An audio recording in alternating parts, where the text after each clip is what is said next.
He had dismantled bombs in enemy territory, pulled hostages from burning buildings, and led men through situations most soldiers never survive. Then one bad mission took everything: his rank, his team, his name, his future. So he vanished, became no one. Mopped floors in a glass tower where billionaires made decisions that moved continents, while his 7-year-old daughter slept in a one-bedroom apartment 3 miles away, trusting that her father would be home before she woke up. Nobody looked at the janitor. Nobody ever does. That was the only reason the CEO of Sterling Defense Systems was still breathing tonight. If this story already has you hooked, you're exactly where you're supposed to be. Hit subscribe and follow this channel so you never miss what comes next. These are the stories the world forgets to tell. Drop a like and leave a comment with your city and country. I want to see how far this story travels. Now let's go back to the night everything changed. The Sterling Defense Systems building didn't sleep. At 11:47 on a Tuesday night, the 42nd floor still had lights burning behind glass walls. And somewhere up there, in a corner office that looked out over the entire city, Victoria Sterling was losing an argument she couldn't afford to lose. Down on the ground floor, Ethan Cross pushed his moppy bucket through the marble lobby with the particular unhurried rhythm of a man who had learned over 2.5 years exactly how to be invisible. The wheels squeaked. They always squeaked. He'd asked the facilities manager 3 times for a replacement bucket. He'd stopped asking after the second time the man looked straight through him. The lobby smelled like floor wax and recycled air and the faint ghost of expensive cologne left behind by men who had gone home 4 hours ago. The security desk near the entrance had one guard, Marcus, 22, who spent most of his overnight shifts watching basketball on his phone with one earbud in. Ethan liked Marcus. The kid worked hard, took his job seriously enough, and had the good sense not to bother people who were just trying to get through the night. "Cold one out there," Marcus said without looking up. "Always is this time of year?" Ethan said. That was the extent of their conversation most evenings. Ethan preferred it that way. He worked methodically, section by section, the way he'd always approached any environment that needed to be cleared, starting from the perimeter, working inward, noting what had changed since his last pass. It was habit so deeply embedded he didn't think about it anymore. The brain just did it. A chair moved 3 inches from where it had been. A stairwell door propped open that was closed yesterday. The elevator call button on the east bank glowing slightly brighter than it should. He'd noticed the elevator thing 6 days ago. He hadn't said anything yet, because noticing something and knowing what it meant were 2 different things. And Ethan Cross had spent enough of his life acting on incomplete information to know what that cost. He needed to be sure. 42 floors above him, Victoria Sterling was standing at the head of a conference table that cost more than most people's cars, facing 7 men who had all decided, in their collective wisdom, that she was the problem. "The Meridian contract renewal is in 11 days, said Gerald Holt, the board's longest-serving member, a man in his mid-60s with the particular energy of someone who had never been told no by anyone under 50. Meridian's procurement team has already raised concerns about leadership stability. If we can't demonstrate, I know what Meridian's concerns are, Gerald." Victoria kept her voice level. She'd learned early that the moment she let any heat into it, the conversation shifted from the contract to her emotional state, and then she'd lost before she'd started. "I've had 3 calls with their team this week. Then you also know that they're not comfortable with the current, with me." She said it plainly, watching his face. "Just say it. They're not comfortable with me." The silence that followed had a texture to it. Gerald shifted in his chair. 2 of the other board members suddenly found their water glasses very interesting. "Your father ran this company for 31 years, said Arthur Webb, the CFO, in the careful tone of a man who thought he was being diplomatic. He had relationships with these contractors that went back decades. "You've been CEO for 14 months. That's not a criticism, Victoria. It's simply a fact." She looked at him steadily. "Here's another fact. In the 14 months I've been running this company, we've brought in 2 new government contracts, reduced operational overhead by 11%, and cleared the Halverson liability that your department flagged as potentially catastrophic 18 months ago. I'll take those facts into my next Meridian call." She gathered her folders. The meeting was over as far as she was concerned. "Victoria," Gerald's voice had shifted into something quieter, not warmer, just more careful. "We're not your enemy." "I know you're not." She paused at the door. But I also know this company is worth protecting, and I intend to protect it. Good night, gentlemen. She rode the elevator down alone. Or she almost did. The thing about Victoria Sterling that most people misread, because they looked at the tailored blazer and the measured speech and the controlled expression and decided she was cold, was that she was exhausted in a way she couldn't show anyone. 14 months of proving herself to men who'd already made up their minds. 14 months of being her father's daughter in every room she walked into, as if she hadn't also been herself for 30 years before he died. She missed him in ways that still caught her sideways sometimes. Not the grief of early loss, which was clean and consuming. This was something quieter and more stubborn. The way she still reached for the phone sometimes to call him when a deal went sideways. The way she'd inherited his office and kept his desk but moved everything on top of it, because sitting behind his things felt like wearing a coat that didn't quite fit. She pressed the lobby button and stood back. The elevator doors started to close. Wait. The voice was quiet, but it stopped her. Not because it was loud, but because of something in the quality of it.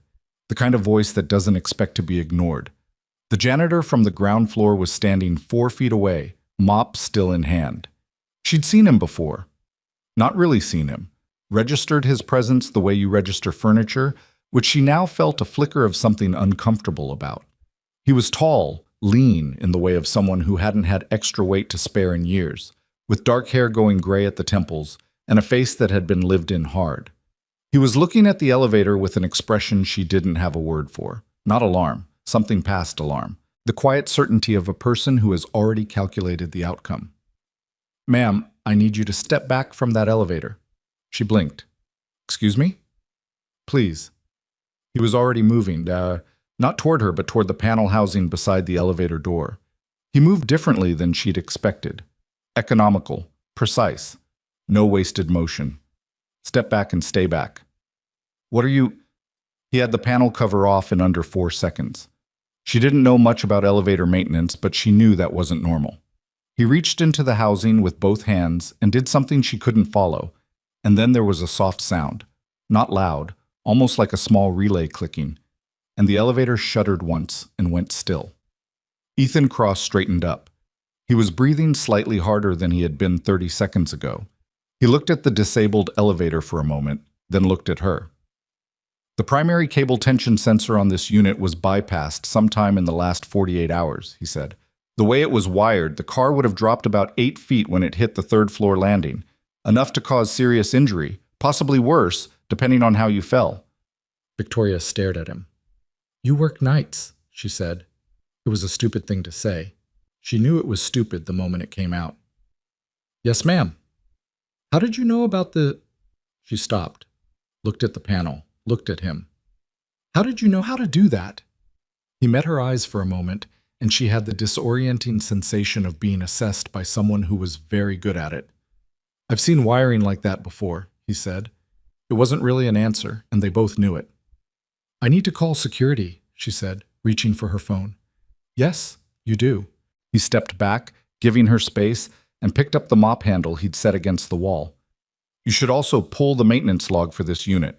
Someone signed off on an inspection of this bank 3 days ago. I'd want to know who." She was already dialing. She paused. "Who are you?" "Ethan Cross," he said. "I work nights." Marcus from the security desk came over fast when she called, and 2 more guards came down from upper floors within minutes, and then there were calls being made and people moving, and in all of it, Ethan Cross stepped back and became exactly what he'd been for 2.5 years. The background. The furniture. The man nobody looked at. He finished the west section of the lobby while the security team cordoned off the elevator bank. He heard someone say, "tampered with," and someone else say, "city inspection," and a third voice saying they'd need to pull camera footage. He was counting on the camera footage. Not because he wanted to be seen, because what was on those cameras would tell him what he needed to know about how long someone had been watching this building and how patient they were willing to be. An operation like the elevator. That wasn't a rush job. That was someone who understood delayed timelines, who thought in terms of accidents rather than direct action. That level of patience meant resources. It meant planning that went back further than a few weeks. Ethan had seen that kind of planning before. He'd been on the receiving end of it, years ago, in a place he didn't let himself think about during working hours.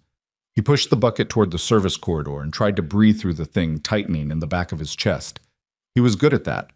He'd had a lot of practice. His phone buzzed in his pocket. He already knew who it was before he looked. Sophie. Daddy, are you coming home tonight? He typed back. Yes, baby. By 1. Go to sleep. 3 dots appeared. Then, I'm not tired. He almost smiled. She was absolutely tired.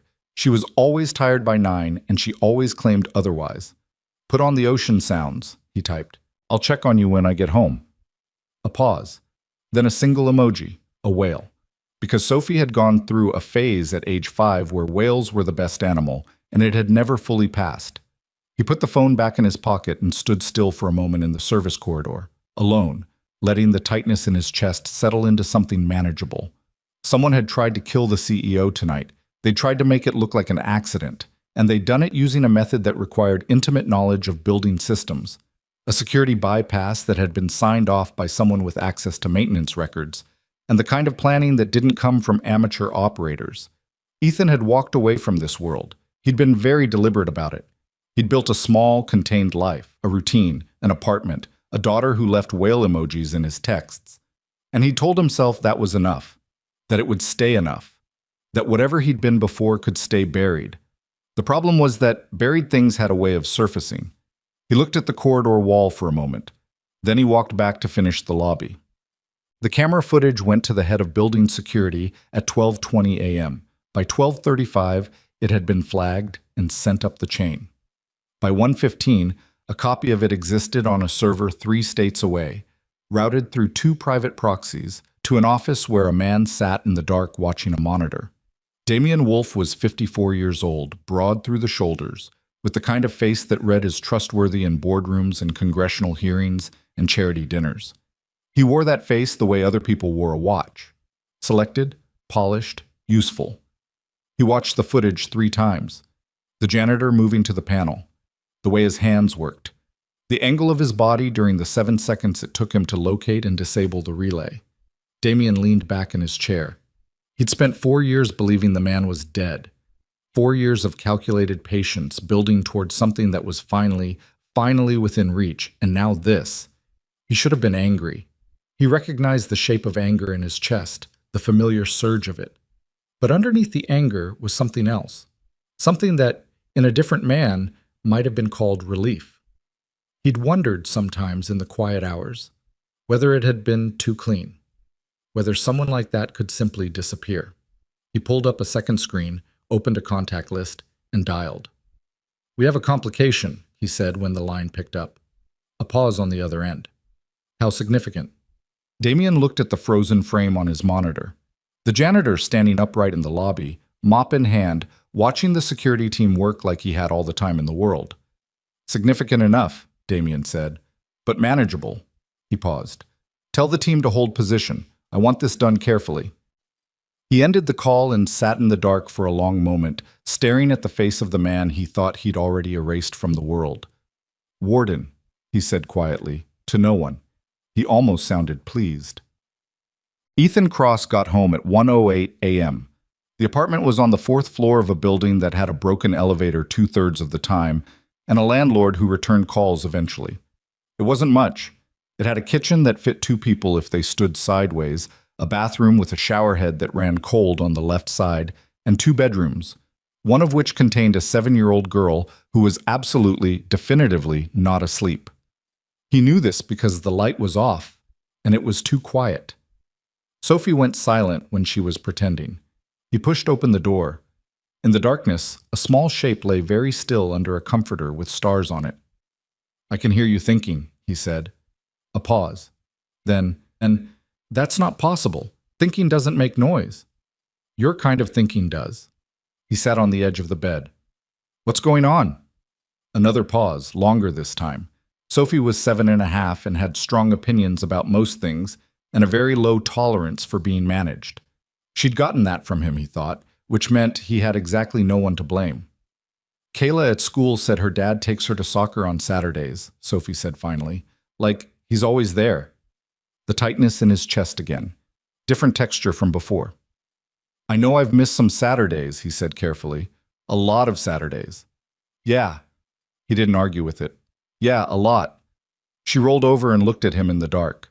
She had her mother's eyes, dark and direct, and the kind that made it hard to look away from when she really wanted you to hear something. Are you okay? She asked, not asking about the Saturdays anymore.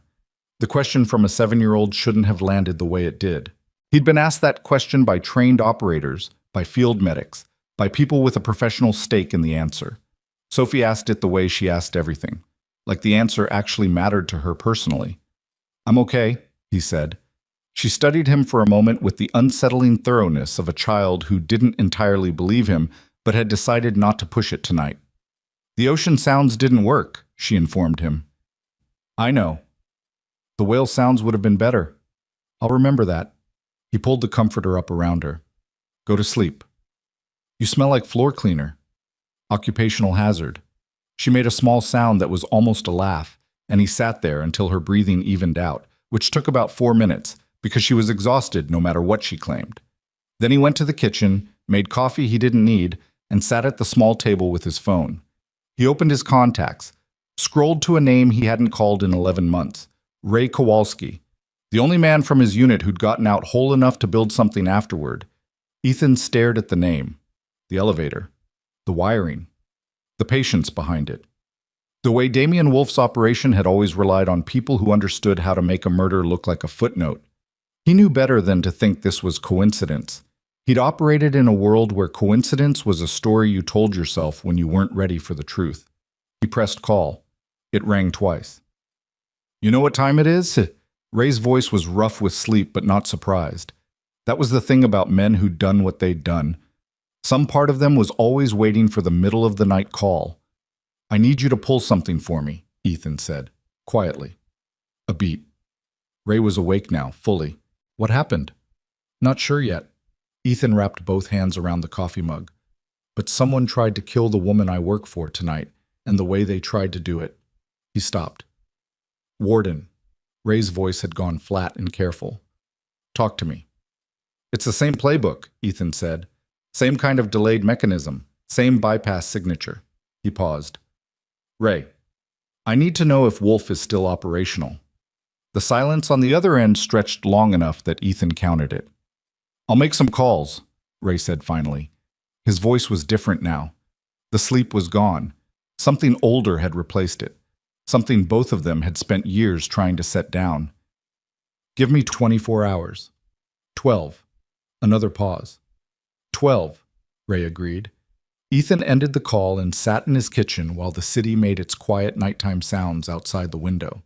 The coffee went cold. He didn't drink it. Down the hall, Sophie slept with the uncomplicated faith of a child who believed her father had everything handled. He hoped she was right. Ray called back in 9 hours. Ethan was on his 3rd cup of coffee by then, sitting in the break room on the building's 2nd floor with a ham sandwich he'd bought from the vending machine and hadn't touched. His shift didn't start for another 40 minutes, but he'd come in early because the apartment had felt too small that morning, the walls too close, the silence between his thoughts too loud. Sophie was at school.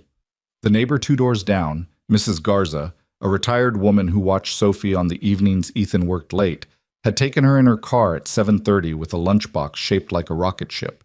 He'd watched from the window until the car turned the corner. His phone buzzed on the table. Tell me, he said.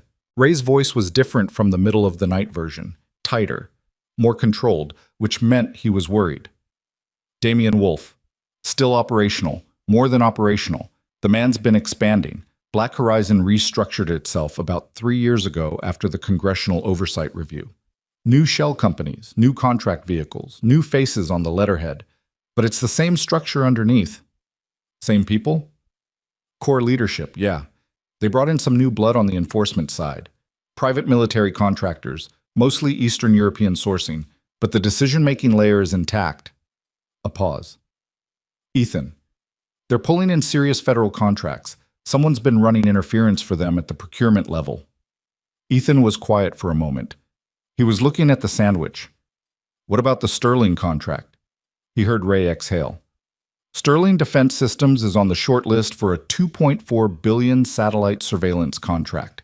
DoD renewal, due to go through in about 6 weeks. If Sterling wins that, it shuts out the competing bid. Another pause. Black Horizon is behind the competing bid, buried 3 layers deep through a holding company in Delaware, but it's them. The break room hummed with the sound of the refrigerator. Somewhere down the hall, a door opened and closed. So it's not just about her, Ethan said. It's never just about one person with Wolf, you know that. Ray's voice had the quality of a man choosing his next words carefully. The elevator. If that had worked, the contract review board would have had to delay the process. Victoria Sterling dies in what looks like an accident. The company goes into a leadership crisis. The board scrambles. The DoD gets nervous about stability. Black Horizon's competing bid starts to look like the safer option. And Wolf picks up a $2.4 billion contract. Plus he acquires whatever classified satellite technology Sterling has been developing in-house, which, based on what I can find, is substantial. Ray stopped. Ethan, there's something else. He waited. The maintenance log for the elevator bank. The inspection sign-off you were looking at, I traced the certification number. It roots back to a company that did a routine systems audit of the building 8 weeks ago. A beat. The company doesn't really exist. It's a paper entity, registered in Nevada, dormant for 6 years. Someone activated it, ran it through the building's vendor approval process using forged references, got 2 people in to do the audit. Ray's voice dropped slightly. The same entity's signature shows up in 3 other incidents over the past 4 years. A gas line inspection before an explosion in Dallas. A fire safety audit before a warehouse fire in Phoenix. Both ruled accidental. Ethan's jaw tightened. They've done this before, he said. Multiple times. And they're good at it. Another pause, longer than the others. I reached out to one contact I still have on the federal side. Quietly, through channels that won't get traced back. He said there's been a low-level flag on Black Horizon for about 18 months. Someone's been building a case. But it's slow. These things are always slow. Slow doesn't help me right now. No. Ray's voice was flat. It doesn't. He let the silence sit for a moment. So what are you doing? It was a fair question, and Ethan didn't have a clean answer to it. What he was doing was sitting in a break room on the 2nd floor of a building he worked nights in, wearing a uniform that said his name on the chest in embroidered letters, eating a ham sandwich badly. What he was doing was trying to figure out how much of his small, carefully constructed life he was about to take apart. I don't know yet, he said. You do know, Ray said. You just don't like the answer. He ended the call. The sandwich went in the trash. Victoria Sterling spent the morning. She couldn't be honest about feeling scared running 2 conference calls and a department review, and she was good at it, which she found more exhausting than the fear itself. She'd slept 3 hours. The rest of the night had been security briefings, a call with the building's insurance carrier, a call with her head of security, Logan Pierce, a former federal agent with a square jaw and the careful demeanor of someone who'd spent years in rooms where he needed to project competence, and an increasingly tense conversation with Gerald Holt, who'd apparently been awake at 2 a.m. when the alert came through and had opinions about what it meant for board confidence. She didn't think about the elevator directly. She'd gotten good at that, quarantining the things that frightened her into a separate compartment she could access later, when there was time. Her father had done the same thing. She'd watched him do it her whole childhood. She used to think it made him cold. She understood now that it was just the only way to function. What she kept coming back to, in the spaces between meetings, was the janitor. The way he'd moved to the panel, the way he'd known. She asked Logan about it mid-morning, after the department review cleared out, and she had 10 minutes before the next thing. Ethan Cross, Logan said. He was standing near the window of her office in the particular at-ease posture of a man who was never fully at ease. He's been with the cleaning service for 2.5 years, no issues on record. His employment history before that? A slight pause. There's a gap. About 9 years where the record is thin. Some contract work, a few partial addresses. Nothing that flags on a standard background check. Logan's expression didn't change, but something in it shifted slightly. I can run a deeper pull. Do that. Victoria. He said her name carefully, the way he always did when he was about to say something he'd pre-organized. Last night could have been a maintenance failure. The building systems are older than Logan. She looked at him steadily. The man disabled what was in that panel in under 10 seconds. He knew exactly what he was looking for. Whatever that was, it wasn't a standard maintenance failure, and you know that as well as I do. He nodded, once, not arguing. I'll run the pull. Today. Yes. After he left, she stood at her window and looked out at the city for a moment. The view from up here had always done something for her. Not comfort exactly, more like perspective. The city didn't care what happened in this office. It went on doing what it did. That used to feel impersonal, and now it felt steadying. Her phone rang. Marcus from overnight security, which was unusual. He should have been off shift for hours. Ms. Sterling, he said when she picked up. Sorry to bother you. I wanted to say something about last night. Go ahead, Marcus. That guy, Ethan, the cleaner. She could hear him working up to something. The particular rhythm of a person choosing whether to say the thing or leave it. I've worked with him for a year and a half. He's quiet, doesn't cause problems, good at his job. But sometimes I'd catch him looking at things, the lobby layout, the camera positions, the access points, like he was memorizing all of it. I never said anything because I figured he was just careful. Some people are just careful, you know? Yes, she said. I know. Last night when he moved to that panel, I've never seen anyone move like that. It reminded me of my cousin who did 2 tours overseas. That same kind of, I don't know how to describe it, like the body knows things the brain doesn't have to think about anymore. He paused. I don't know if that means anything. It does, she said. Thank you, Marcus. Ethan found the second device on Thursday. He wasn't looking for it specifically. He was doing what he'd been doing quietly for the past week, which was extending his normal cleaning route to include areas he wasn't assigned to.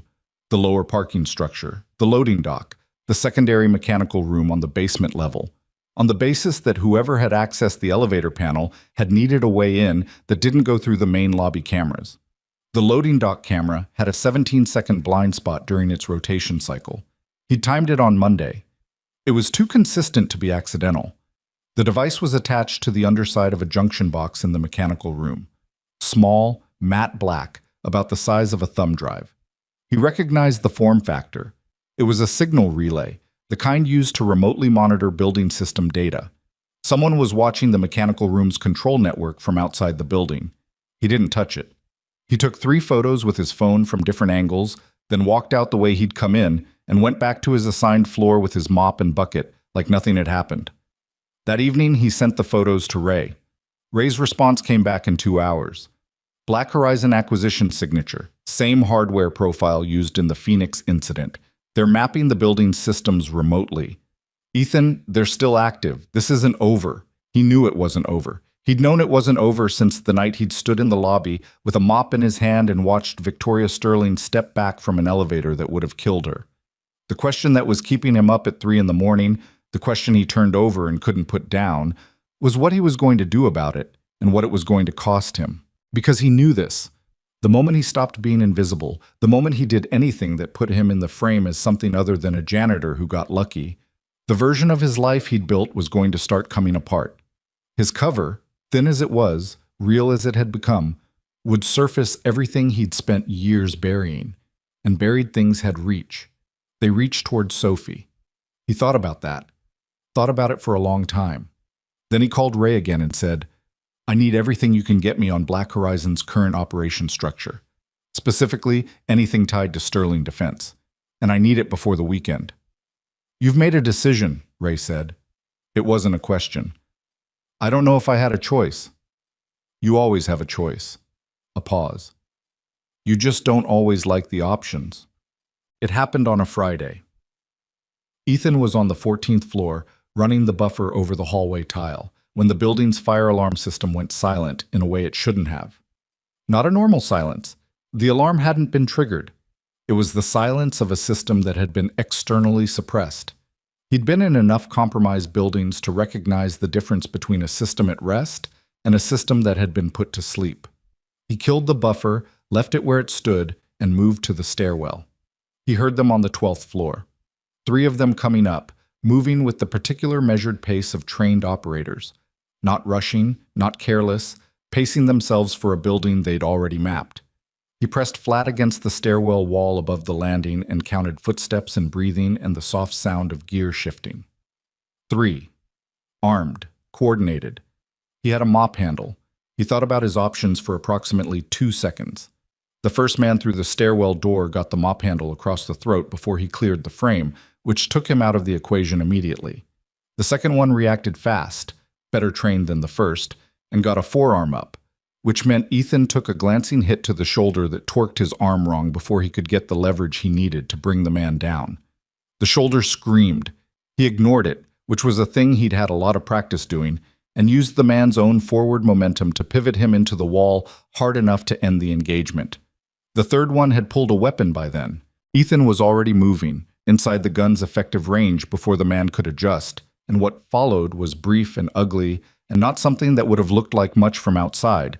Just two men very close together in a stairwell for about 4 seconds, before the third operative was on the floor and Ethan was breathing hard against the wall with his bad shoulder screaming and blood from somewhere on his forearm patching the sleeve of his uniform. He stood there for a moment. His hands were steady, which was the thing about trained muscle memory. It didn't have feelings about what it did. That came later. He zip-tied all three with their own equipment and called building security. Then he went looking for Victoria Bob. She was in her office on the 38th floor, alone, which was both the best and worst possible scenario. Best because no one else was in the immediate line of whatever this was. Worst because alone meant no witnesses to whatever he was about to say, and no buffer between his explanation and her judgment of it. He knocked twice and opened the door without waiting. She turned from the window. She took him in. The blood on his sleeve, the way he was holding his right shoulder, the expression on his face, which he knew from experience was not a reassuring one, and her own expression went very still. "What happened?" she said. There were 3 of them, coming up through the stairwell from 12. He moved to her desk, put his phone down, pulled up one of Ray's photos, the relay device in the mechanical room. "They've been mapping your building's systems for at least 2 weeks. This is a signal relay they planted in your basement mechanical room. Same hardware profile that's been used in at least 2 other incidents involving staged accidents." She looked at the photo. She looked at him. Her voice, when she found it, was level in the way that cost her something. "You've been investigating this?" "Yes." "Since the elevator?" "Since the elevator." She was quiet for a moment. He watched her processing it, the particular stillness of a person who is very smart and hates not having had information they should have had. He understood that feeling. He'd been on the receiving end of it enough times. "You need to tell me who you are," she said finally. Not angrily, just directly. He'd been running the words in his head since Tuesday, trying to find the version that was honest without being more than she needed to know tonight, in this office, with 3 men zip-tied in a stairwell and the sound of building security, now audible, somewhere below them. There wasn't a clean version. "My name is Ethan Cross," he said. That part's real. 7 years ago, I commanded a Navy SEAL hostage rescue unit, 12 operators specialized in high-value extraction under hostile conditions." He stopped. The shoulder was throbbing, and he made himself not think about it. "We were sent on a mission based on intelligence that turned out to be manufactured. False target coordinates, fabricated threat assessments. We went in thinking we were pulling out 3 civilian contractors. What we found was..." He stopped again, pushed through it. "An ambush. Preset explosive devices, same delayed mechanism design as your elevator. We lost 3 men. The mission was buried, the intelligence file was classified at a level that made it untouchable, and the official record was adjusted to remove any indication that the operation had occurred." Victoria hadn't moved. "And you," she said. "My service record was expunged. My clearances were revoked. I was told, very clearly by someone with the authority to make it stick, that if I pursued any investigation into what had happened to my team, I would lose the one thing I had left." He met her eyes. "My daughter." The office was very quiet. "Who did that to you?" she asked. Outside her window, a helicopter crossed the sky, its light blinking red and white in the dark. Ethan watched it for a moment. "The same person who's trying to kill you," he said. She absorbed this. He could see her working through it, the implications, the layering of it, the way one piece connected to the next. She was fast. Faster than most people he'd briefed, and he'd briefed people whose entire job was pattern recognition. "Damien Wolf," she said. It wasn't a question. She'd already been working on it, he realized. She'd been pulling at threads since the elevator, and she'd gotten somewhere. Yes. She turned away from him briefly, toward the window, and he saw her shoulders carry something for a moment before she pulled them back. It wasn't weakness. It was the shape of someone processing information they hadn't wanted to be true. My father knew Wolf, she said. They were adversaries in the contract space for years. My father outbid him for the Meridian contract in 2019. When my father died, she stopped. Her voice had gone slightly rougher. She didn't apologize for it. When my father died and I took over, Wolf sent a very gracious letter. He would, Ethan said. He came to the funeral. A short pause. He shook my hand. The thing about Damian Wolf in Ethan's experience was that he was the kind of man who could do that. Shake your hand at a funeral he'd arranged, smile at a board meeting while the machinery he'd set in motion was already running behind the walls. He was extraordinarily good at the human performance of it, which was what made him dangerous in a way that blunt force never quite managed to be. Your satellite technology, Ethan said. The classified development your R&D division has been working on. What's the status of it? She looked at him sharply. How do you know about that? I've been reading your annual filings and your DoD contract documentation for the past week. It's publicly accessible enough to piece together the outline. He paused. I'm not asking for the specifics. I'm asking if the technology is physically here, in this building. A beat. The prototype and the core file architecture, yes. Then we have a problem larger than 3 men in a stairwell. He picked up his phone. Wolf doesn't want to just kill you and disrupt the contract process. He wants what your company built. The staged accident buys him time and chaos, but what he's actually moving toward is acquisition, either through a hostile board maneuver after your death creates a leadership vacuum, or through extraction of the technology directly. He looked at her. Those 3 men tonight weren't the main event. They were reconnaissance in force. They wanted to know where your security gaps are and how long it takes the building to respond. The sound of security on the floors below had gotten louder now. Someone was going to be at her office door in the next few minutes. What do you need from me? Victoria asked. The directness of it caught him slightly off guard. He'd expected more questions, more resistance, more of the reasonable skepticism that a sane person ought to have for a janitor who'd just told them their life was in danger from a conspiracy that had apparently been running for years. What he got instead was a woman who had already decided the available information was sufficient and wanted to know what came next. He respected that enormously, and he didn't say so, because it wasn't the moment. I need access to your building's complete security architecture, he said. Camera positions, access logs, maintenance records for the past 6 months. And I need to know who on your internal team has the clearance level to have accessed the elevator maintenance schedule. She nodded. I'll get you access. And I need you to not tell Logan Pierce we had this conversation. She went still. Logan's been my head of security for 3 years. I know. I'm not saying he's compromised. I'm saying I don't know yet, and until I do, the fewer people who know what I know, the better. He held her gaze. I'm sorry. I know that's not comfortable. No, she said. It's not. She picked up her phone from the desk. I'll handle the stairwell situation. Give me 5 minutes with Logan before you come down. He moved toward the door, stopped. Ms. Sterling. She looked up. The man who whispered in the stairwell tonight, he said. The third operative. Before things went badly for him, he said something. Ethan paused. He used a call sign, something from my operational period. He watched her face. It means someone briefed those men on who I am. They knew before they came into the building that I'd be here. That changes the timeline. It means Wolf identified me before tonight, probably within 24 hours of the elevator incident. She held his gaze steadily. What does that mean for you? He thought about Sophie, asleep in the apartment 3 miles away with her star comforter and her whale emoji, and her absolute certainty that her father had things handled. It means the clock is shorter than I thought, he said. He went down the stairs. Behind him, Victoria Sterling stood in her office for exactly 30 seconds. He counted, from habit, before he heard her voice on the phone, calm and measured, taking control of the next thing the way she took control of everything, by deciding she was going to and then doing it. The stairwell was cold and smelled like concrete. His shoulder had stiffened up badly, and his arm was crusting with dried blood, and he needed about 8 hours of sleep he wasn't going to get. He moved down toward the sound of security and voices and the particular organized chaos of a building that had just realized it wasn't as safe as it thought. The third operative had said one word in the stairwell, in the brief ugly moment before Ethan put him down. Warden. Not his name. His call sign. The designation his unit had used in the field, the one that appeared in operational files that had been classified and buried and supposedly erased from every record that existed. Someone had kept a copy, and they'd just told Damian Wolf exactly where to find him. The weekend passed in the particular grinding way of weekends when something bad is coming and you can't do anything about it yet.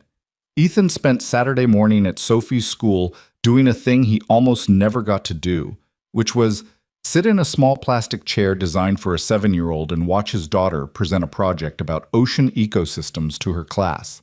The project involved a poster with hand-drawn fish, several facts about blue whales that she'd made him quiz her on for 3 consecutive evenings, and a level of conviction in her delivery that he found genuinely moving in a way he couldn't have explained to anyone. He sat in that plastic chair with his shoulder taped under his uniform shirt and his mind running 2 parallel tracks, one watching Sophie point at her whale drawing with a ruler, the other cataloging the exits in the classroom and the sight lines from the 2 windows that faced the parking lot. And he hated the second track, hated that he couldn't turn it off. But he also knew that the second track was the reason Sophie still had a father to sit in the plastic chair. Afterward, she made him stop for ice cream even though it was 52 degrees outside. "It's not ice cream weather," he told her. "Ice cream doesn't have weather," she said, with the particular authority of someone who had considered this question seriously and arrived at a conclusion. He bought her ice cream. He got coffee.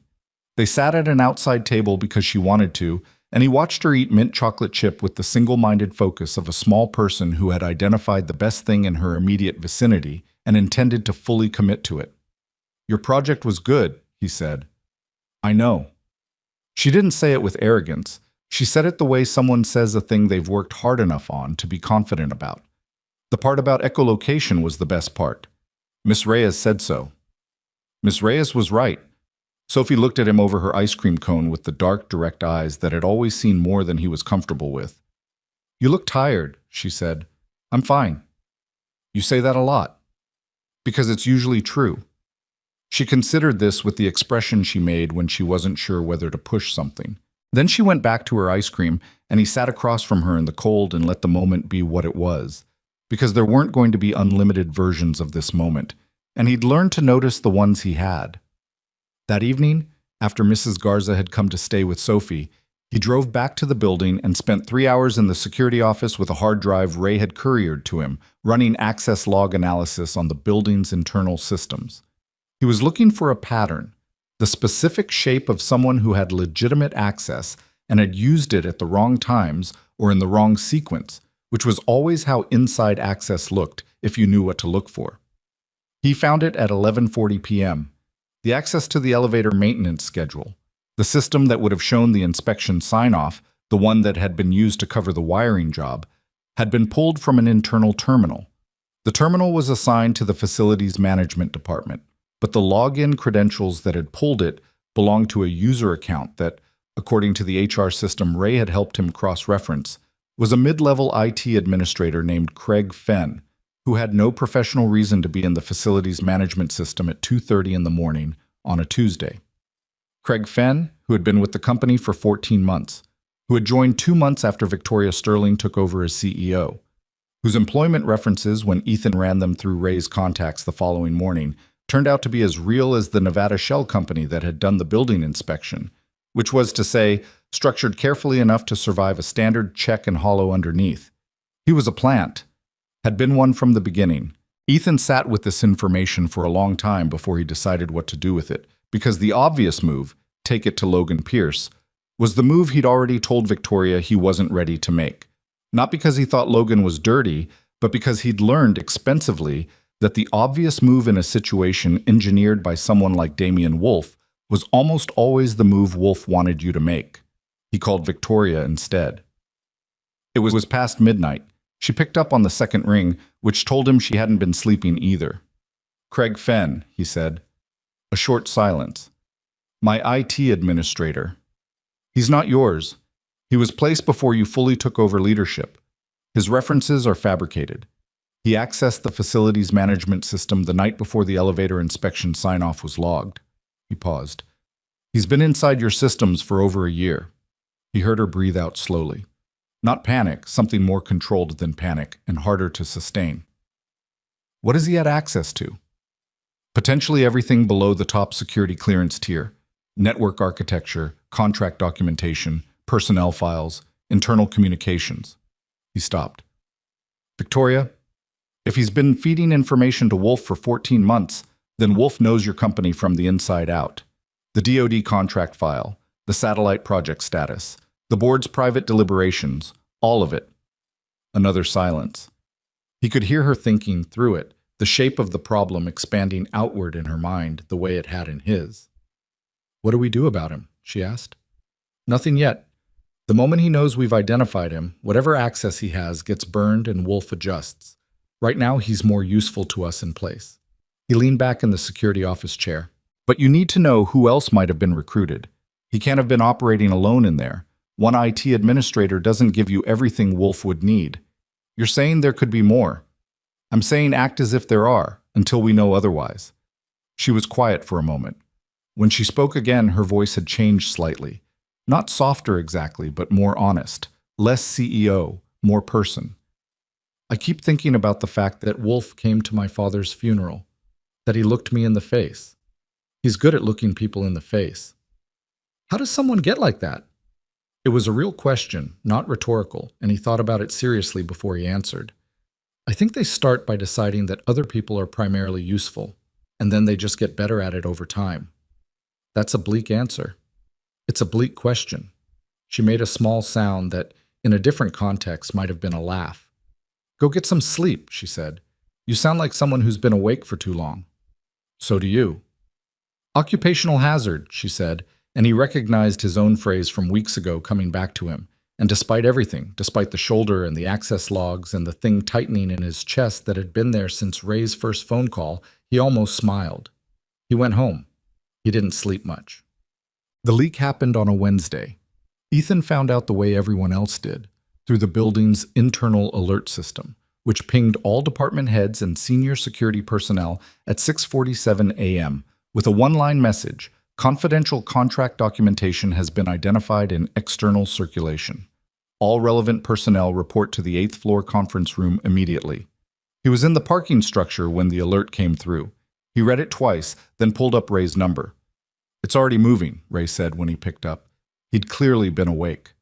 Someone pushed a selective package of Sterling's DoD proposal documentation to 2 defense industry news aggregators overnight. It's going to be public by 8 a.m. What's in it?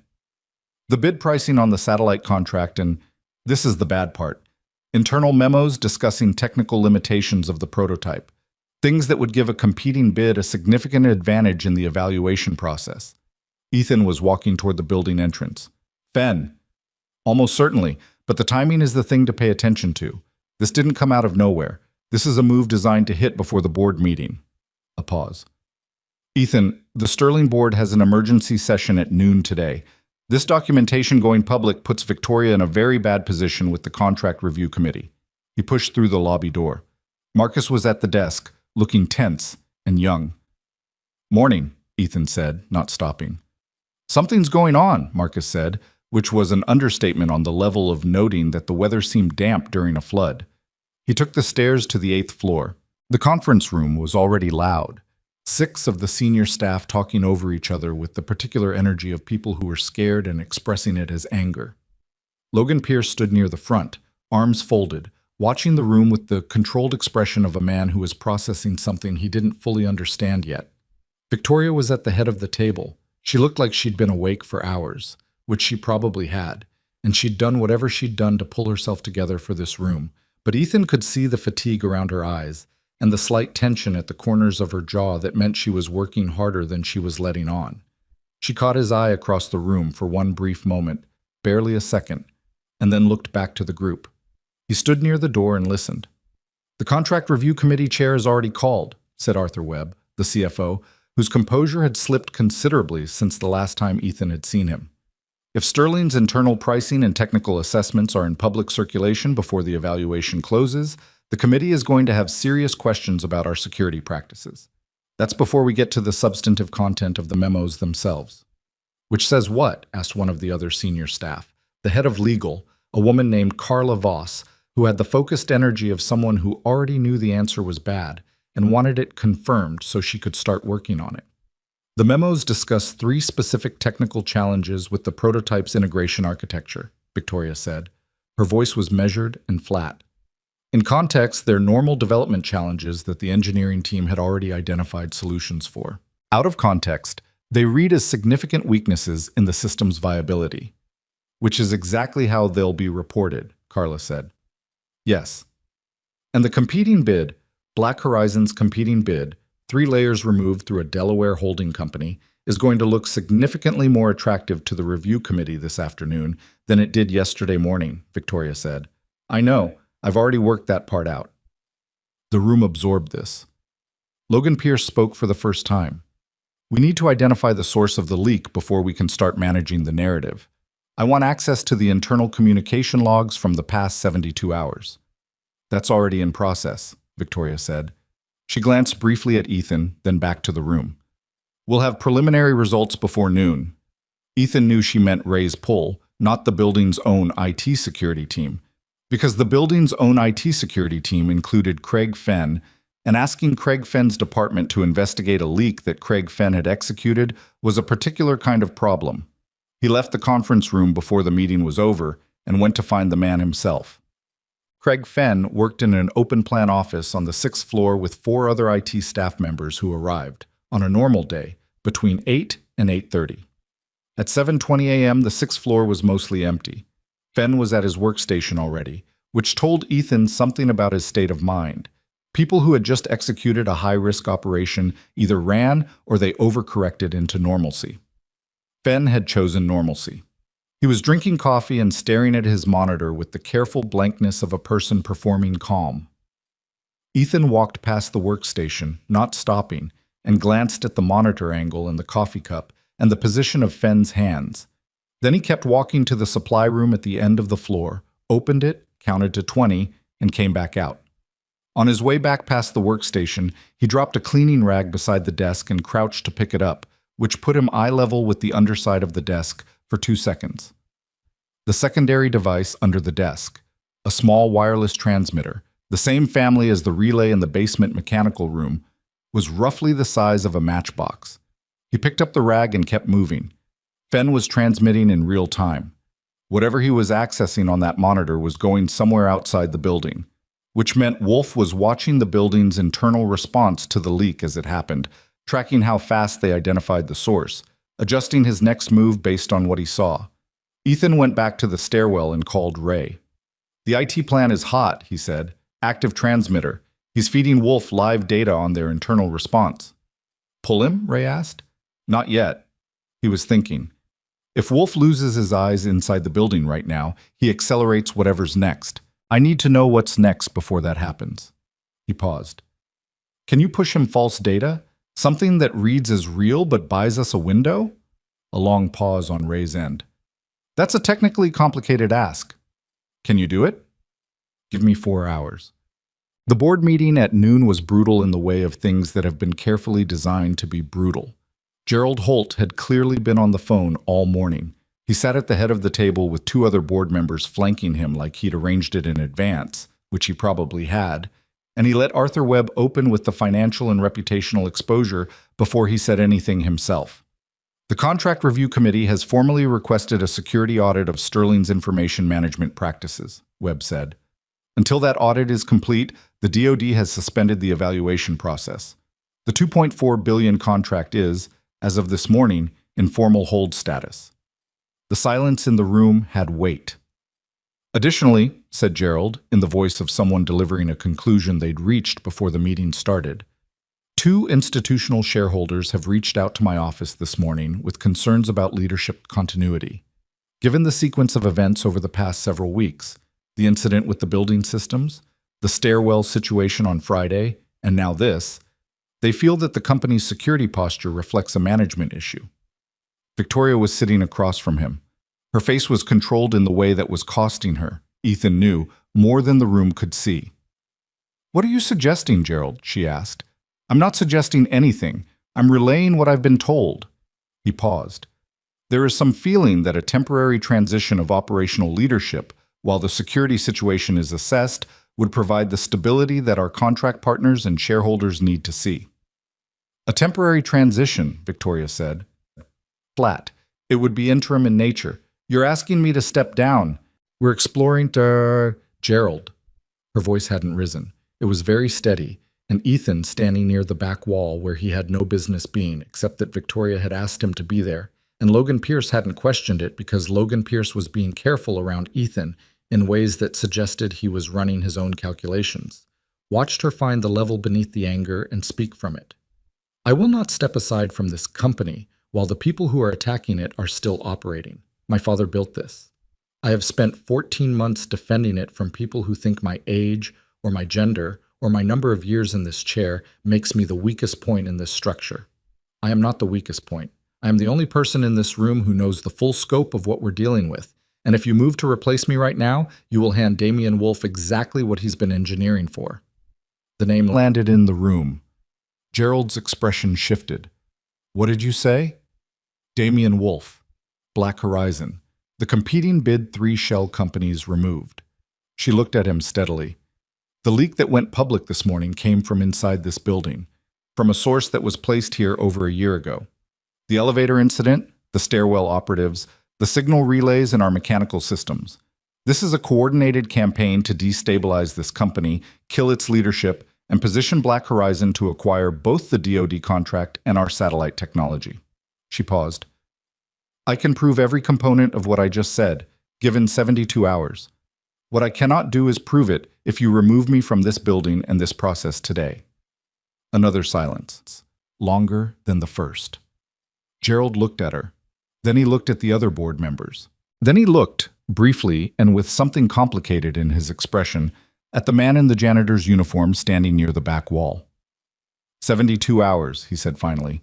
"But Victoria, this needs to be resolved, and it needs to be documented." "It will be." The meeting ended. People filed out.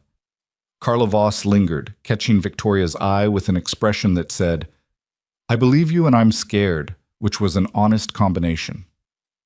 Logan Pierce was the last to leave besides Ethan. At the door, he stopped and looked back at Victoria. Then he looked at Ethan. The look lasted about 3 seconds and contained a question he didn't ask out loud. After the door closed, Victoria sat in the empty conference room and did not speak for about 45 seconds. Ethan counted them. He didn't fill the silence, because it wasn't his silence to fill. "Wolf's going to move faster now," she said finally. "Yes. Because the board didn't remove me. He needed the leadership vacuum. He didn't get it. He moved away from the wall. Which means his next option is the direct one." She looked up at him. "He's going to try to kill me again.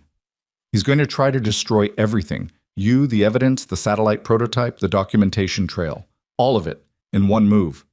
He sat down across from her. The first time he'd sat at a table with her instead of standing near a wall. It felt strange. Appropriate and strange. When he does that, he's going to need the building. "You think he'll come here?" "I think whatever's next happens here. This building has the evidence, the technology, and the target in one location. Wolf doesn't do anything small when he can do everything at once." He met her eyes. "I need to tell you something else." She waited. "Logan Pierce isn't dirty." She studied him. "You said you weren't sure." "I wasn't. I am now." He'd been watching Logan for a week the way he used to watch unfamiliar environments. Not for the dramatic tells, but for the small, cumulative ones.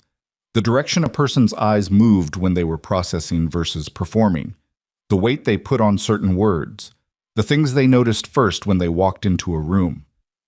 He's clean, but he's being set up to look dirty. The access log that identifies Craig Fenn also contains a secondary trail. Someone ran queries using Logan's credentials through an administrative backdoor. When this surfaces publicly, the evidence is going to point at him. Wolf's going to frame Logan, and then frame me for whatever happens next. 2 men with muddied backgrounds and access to building security. One of them a disgraced SEAL who's been living under a false identity. He paused. That's the story he'll tell. The data leak, The stairwell incident, the sabotage, all of it attributed to Ethan Cross and Logan Pierce, acting on behalf of parties unknown. Victoria Sterling dies in what looks like a security failure. Wolf's people step in during the chaos. The board, already rattled, accepts the stabilizing offer. She was quiet for a long moment. "He's been building this for how long?" she asked. "I think Wolf started planning this the day your father died. Maybe before." He leaned forward slightly. "The mission that destroyed my unit, it wasn't random. My team was specifically selected because we were the unit most likely to be assigned to a future contract involving Sterling's satellite technology. We had the clearance profile and the operational experience. Removing us removed a potential obstacle to Black Horizon getting access to that program." He stopped. The words had a physical quality when he said them out loud. He'd known this for days, but saying it to another person made it real in a different way. "He killed 3 of my men to protect a business plan." Victoria's face had gone very still. "I'm sorry," she said. She said it simply, without reaching for anything larger, which was exactly right. "Marcus." The name came from the doorway. Both of them turned. Marcus, the overnight security guard, was standing in the conference room doorway in his civilian clothes. He'd clearly come in on his day off, and he looked young and uncertain and determined in the way of people who have decided to do something before they've fully worked out if it was wise. "Sorry," he said. "I knocked. No one answered. He stopped, looked at Ethan. "I heard some of what you were saying. I wasn't trying to listen. I came in because I need to tell someone something, and I don't know who to trust, and you—" He looked at Ethan directly. "Are the only person in this building that I do trust right now, which is weird because you mop floors and I don't know who you actually are. But you were right about the elevator and you were right about Friday, so—" Ethan gestured to a chair. Marcus sat. He had his phone in his hand. "Last night, I was going through the external camera footage from the past 2 weeks on my own time, looking for the thing you told me about, the 17-second blind spot in the loading dock camera." He set the phone on the table, turned it to face them. "I found this." The footage was time-stamped 11 days ago.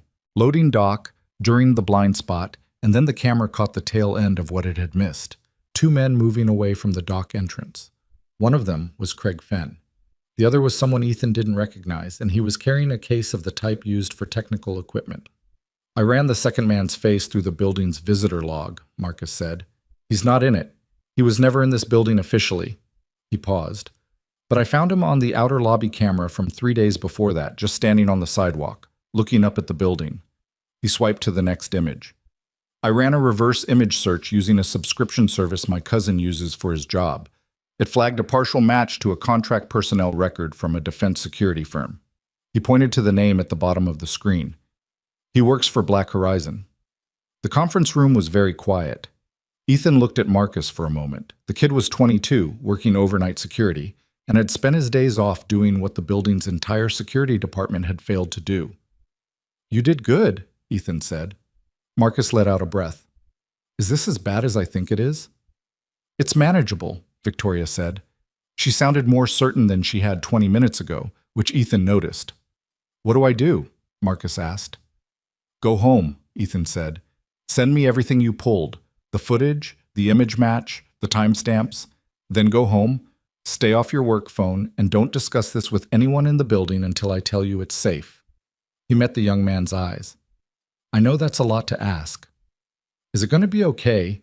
Marcus asked. He directed the question at Ethan in the way that people sometimes directed questions at the person in the room who seemed most likely to have been somewhere worse than here and survived it. Ethan thought about the honest answer versus the useful answer and decided, for once, they were close enough to the same thing. "I don't know," he said, "but we're working on it." After Marcus left, he and Victoria sat in the quiet room for a moment. "You should have told me to tell him yes," she said. "He's 22 and he's already done more than he should have to. He deserves an honest answer." She looked at him. Something in her expression had shifted. Not softened exactly, more like recalibrated. The way you look at something you thought you understood and realized you'd been measuring it slightly wrong. "How long has it been?" she asked. "Since you've done this. Really done it, not just reacted." He knew what she meant. She meant planned, moved pieces, operated. 7 years. Does it come back? He thought about the stairwell, about the way his hands had moved before his brain had consciously decided anything, about the calm that had settled over him in the worst moment, the same calm that had once made his commanding officer describe him as the most unsettling person he'd ever put in a field. It never really leaves, he said. Then his phone buzzed on the table. Ray. He picked it up. Ray said 4 words. The espionage charge is filed. Ethan went still. Victoria was watching his face. What is it? He set the phone down. Outside the conference room window, he could see 2 men he didn't recognize crossing the lobby floor below, moving with purpose, in suits that didn't quite fit the way company people's suits fit, with the particular energy of law enforcement who had decided they already knew the answer and were here to confirm it. They're arresting me, he said. Not angry, not surprised. He'd known this was a possible move. He just hadn't known Wolf would make it today. Victoria was already standing. For what? Espionage. Corporate espionage, probably. Someone filed a complaint linking me to the leak this morning. He stood. He straightened his uniform shirt, which was a useless gesture, and he did it anyway. The log trail that points at Logan Pierce also points at me. Wolf needed to neutralize us both, and this is faster than killing us. He looked at her. Don't resist this. Don't make it dramatic. Let them take me. It buys you time while Wolf thinks his board play is still viable. Ethan, Victoria. He said her name for the first time, and it stopped her. While I'm out of the building, you need to move the satellite prototype. Physically move it to a secure off-site location that only you and your most trusted engineering lead know about tonight, before Wolf escalates. He held her gaze. Don't tell Logan until it's done. Don't tell anyone until it's done. She stared at him. You're asking me to trust you from a holding cell. I'm asking you to trust 7 years of watching a man like Wolf operate and knowing exactly what he does when the board play fails. He heard the elevator opening in the lobby below, the sound of shoes on marble. The board play is going to fail, which means he's going to burn the building down. The conference room door opened. 2 men in suits and a building security officer who looked deeply uncomfortable. One of the suited men had the careful face of a federal contractor, someone used to doing someone else's unpleasant work. Ethan Cross, the man said. Yeah, Ethan said. He went with them without making it difficult. In the lobby, with his hands cuffed in front of him, a small mercy, front not back, he passed Marcus's empty security desk and the elevator bank where it had started, and the clean marble floor he had pushed a mop across for 2.5 years. He walked out through the glass doors into the cold afternoon and did not look back, because looking back wasn't going to help anyone. In the conference room on the 8th floor, Victoria Sterling stood at the window and watched the car pull away. Then she picked up her phone and called her senior engineering lead. I need to meet with you tonight, she said. Off-site, bring the portable backup array for the prototype file architecture. A pause. Tell no one. Use the side entrance. She ended the call. Her hands were steady. She was terrified and her hands were steady, and she thought, not for the first time, that she was more like her father than she had always wanted to be, and that maybe, finally, that wasn't the painful thing it used to feel like. She looked at the window for one more moment, at the space where the car had been. Then she got to work. They held him in a federal contractor facility 20 minutes from the building, not a police precinct, which told him something about who had filed the complaint and what level of access they had. The room was clean and deliberately featureless, the kind of space designed to make a person feel like they existed outside normal process, outside the ordinary protections that came with a zip code and a phone call and a lawyer who showed up when you asked for one. They took his phone at intake. That was the thing he minded most. The interrogating officer was a man named Carver, mid-40s, with the particular energy of someone who had been told what conclusion to reach before he walked into the room and was now working backward to support it. He had a file folder, which he opened and closed several times in the first 10 minutes without reading from it, which was a technique Ethan recognized and found mildly insulting. You've been employed at Sterling Defense Systems for 2 years and 7 months, Carver said. 2.5 years, Ethan said. Yes. Prior to that, your employment history is thin. I've had some gaps. Some gaps. Carver looked at the folder. Your federal service record shows a discharge. Circumstances listed as administrative. No further detail available at my clearance level. Then you probably shouldn't speculate about it. Carver looked up. He had the flat eyes of a man who had decided not to be interested in the person across from him, which was its own kind of tell. Mr. Cross, the complaint filed against you this morning includes access log data, a communication trail, and testimony from 2 Sterling employees placing you in restricted areas of the building during off hours. He paused. The evidence is fairly specific. The evidence was constructed by the same people who are trying to destroy Sterling defense systems, Ethan said.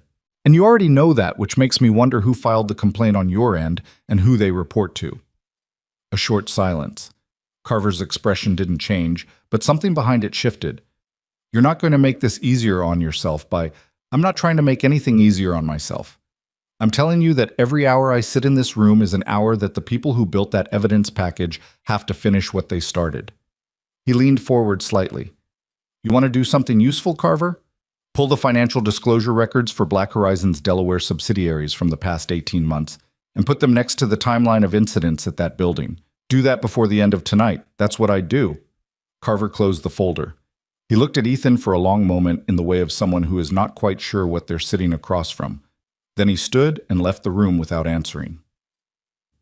They left Ethan alone for 4 hours. He used the time to think, which was the only tool they hadn't taken from him.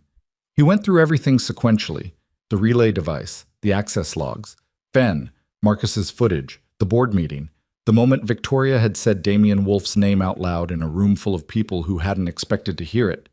He thought about the satellite prototype and whether she'd moved it in time. He thought about Sophie, who was at Mrs. Garza's by now, doing homework at the kitchen table and probably negotiating for a second snack. He thought about the bomb design, the elevator mechanism, the relay signature in the basement, the same delayed detonation architecture that had been used in the ambush 7 years ago, the one that had killed Danny Reese and Tomas Varga and Cal Hutchins in a building, in a place Ethan wasn't going to name even in his own head, because naming it made the grief specific, and specific grief was a weight he couldn't carry tonight. Wolf hadn't just used a similar method, he'd used the same method, which meant either he was lazy, which Ethan doubted, or he was deliberate, which was the part that sat wrong in his chest like a stone that hadn't moved in years. Deliberate meant it was a message. Deliberate meant that somewhere in Wolf's calculation was the knowledge that Ethan would recognize it, and the desire to make sure he did. He wanted him to feel it again. Wanted him standing in front of another bomb that looked exactly like the last one, carrying the same failure. Ethan sat with that knowledge and breathed through it, and did not let it become anything larger than a fact he needed to account for. Ray got him out at 11:40 p.m. He didn't know exactly what Ray had done, and Ray, when he appeared in the hallway outside the holding room, did not offer to explain it. What he offered instead was Ethan's phone, returned in a sealed bag, and a dark sedan idling at the facility's side exit. You have about 6 hours before someone notices the paperwork irregularity, Ray said. He looked older than he had the last time Ethan had seen him in person, which had been 3 years ago at a diner outside of Columbus. Grayer. More deliberate in how he moved. Don't waste them. The building, Ethan said. He was already turning the phone on. I know. Ray handed him a keycard. Parking structure, level B2. I left some things in a gray bag behind the driver's side rear wheel of a blue Civic, Spot 14. Don't ask where they came from. A number he didn't recognize, and one text from Victoria sent 2 hours ago. Prototype is moved. You were right about tonight. Something's wrong with the building systems. Logan is trying to reach me. I can't raise 3 floors on the internal comm. Ethan, I think they're already here. The timestamp was 9:52 p.m. It was now 11:47. He ran to the car.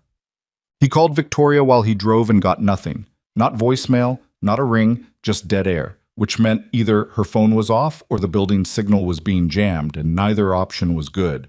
He tried Logan's direct line next and got the same result. He tried Marcus and got 2 rings before it cut to voicemail. Marcus, if you get this, stay out of the building. Do not go in. Call 911 and give them the address and say there are people inside with weapons. Do not try to help. Stay out. He ended the call and drove.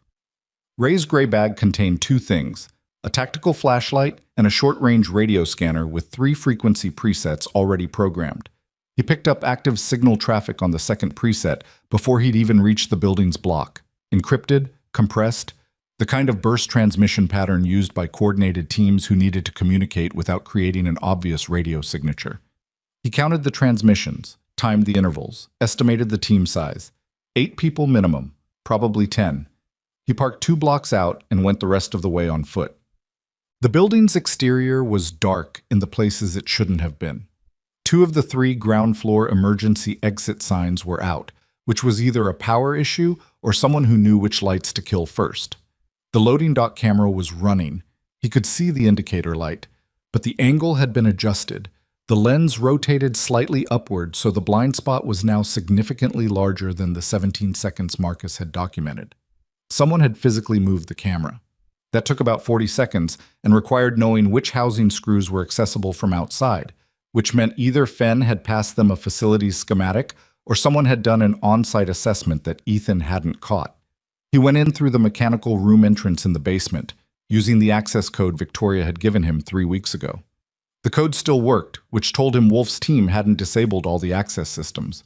They were keeping the building nominally functional because a building in full lockdown would trigger external alerts from the monitoring company. Smart. Careful. The way Wolf always ran things. The basement was dark and smelled like concrete and machine oil, and something underneath those smells that took him 2 steps to identify.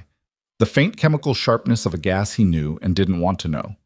He turned on the tactical flashlight, low setting, and crouched beside the nearest ventilation access panel. They'd hit the HVAC. He pulled the panel cover and shone the light inside the duct. The delivery mechanism was a canister assembly, compact, professionally installed, the kind of unit that could be purchased through legitimate industrial channels and didn't require a specialized supply chain to acquire. This one was the same generation as units he'd seen used in 2 theater operations for area denial. Non-lethal at low concentration, incapacitating at medium. At high concentration in a sealed building over several hours, the math got worse. He pulled out the canister assembly. It came free cleanly, the attachment points hadn't been welded, they'd used removable clips, which meant either they intended to recover the hardware or they'd installed it in a hurry and set it on the floor. Then he kept moving. He found 4 more on his way up through the building, each one in a different ventilation access, each covering a different floor cluster. The top half of the building, floors 20 through 42, was the target zone. Victoria's office was on 38. The server room that housed the satellite technology's file architecture was on 31. He disabled all 4 he found and kept a running count of floors he'd cleared, because there were almost certainly more that he hadn't reached. On the 6th floor, he nearly walked into one of Wolf's team. The man was stationed at the stairwell junction, facing away, and Ethan pressed flat against the wall before the man's peripheral vision could catch the flashlight. He killed the light, waited 10 seconds, then moved close enough to hear the man's radio. A small earpiece, almost invisible, the kind used by high-end private security. 7 is clear, the man said quietly. Moving to 8. Copy, said a voice in the earpiece, compressed and flat. Pierce is contained on 4. Target is still on 32. Target.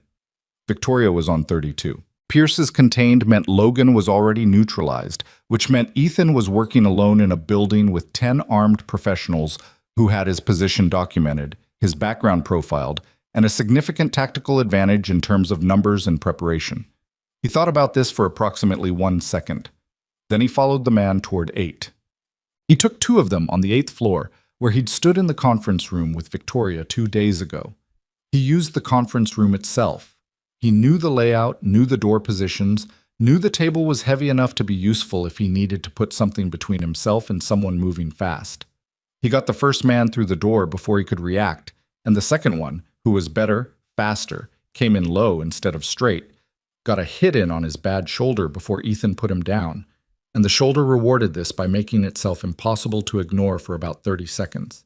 He sat against the conference room wall for those 30 seconds, and breathed through it and took inventory of what he had, which was a radio now, a flashlight, and a building he knew better than the people currently occupying it. The radio traffic told him the team was concentrating on the upper floors, specifically 31 through 38, the cluster that contained the server room and Victoria's office.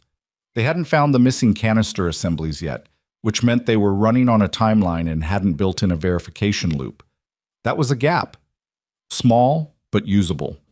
He took the service elevator to 20, the only elevator still running, which told him they needed vertical movement and had kept one car active for their own use, which also meant they were using it in rotation and he had a window between transits.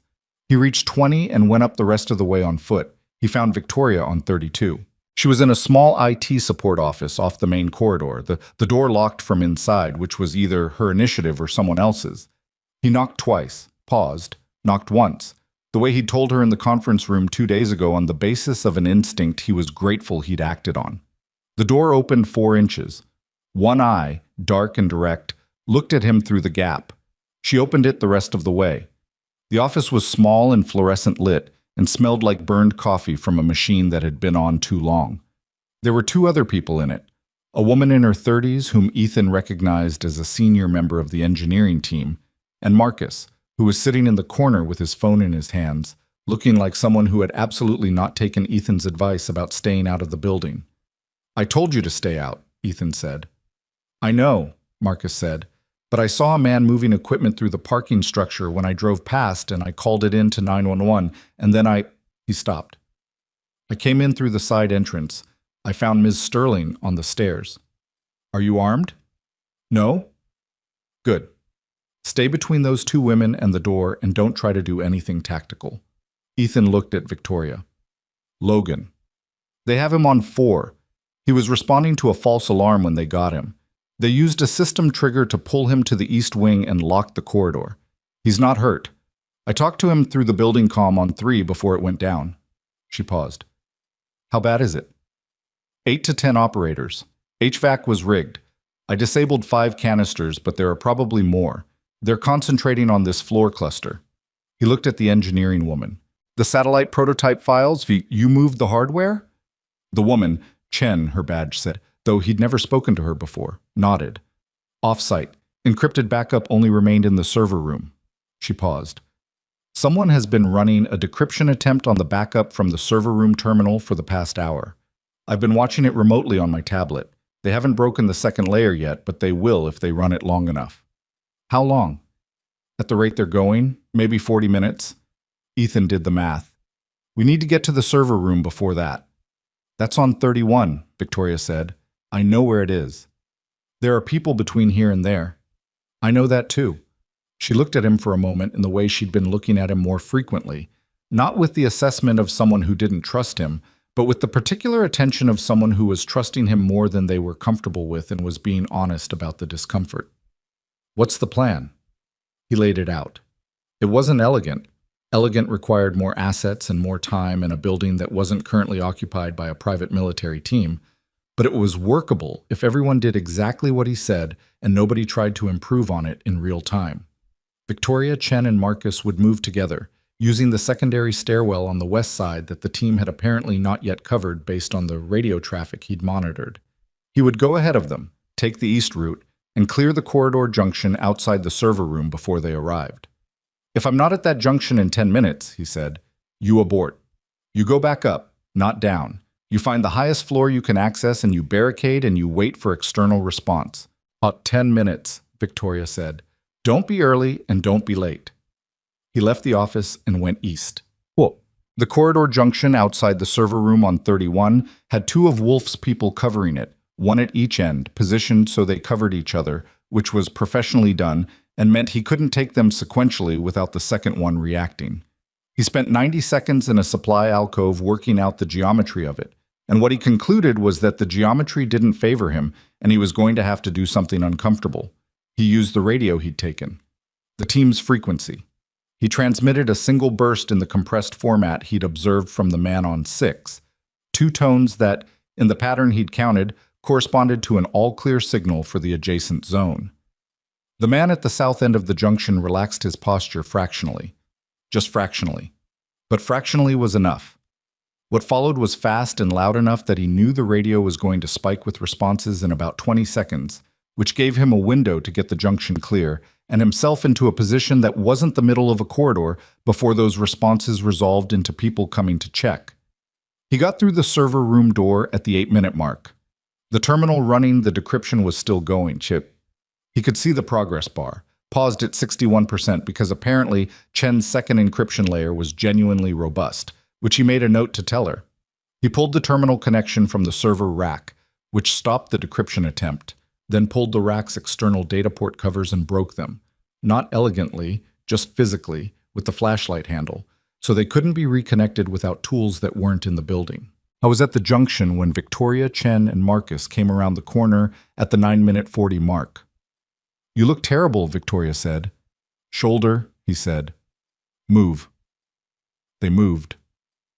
The route down was the hardest 20 minutes he'd had in a building since a situation in a port facility that he'd never formally reported because the operation it was attached to had never formally occurred.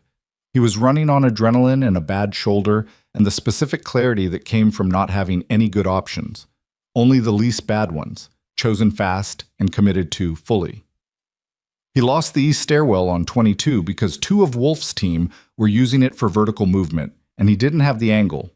He took the group back through the 22nd floor and across to the freight corridor, which added 7 minutes and put him through 2 encounters he handled as quietly as he could manage, which was not quietly enough to avoid Marcus making a sound that Ethan was going to be patient about later when they weren't in a building with people trying to kill them.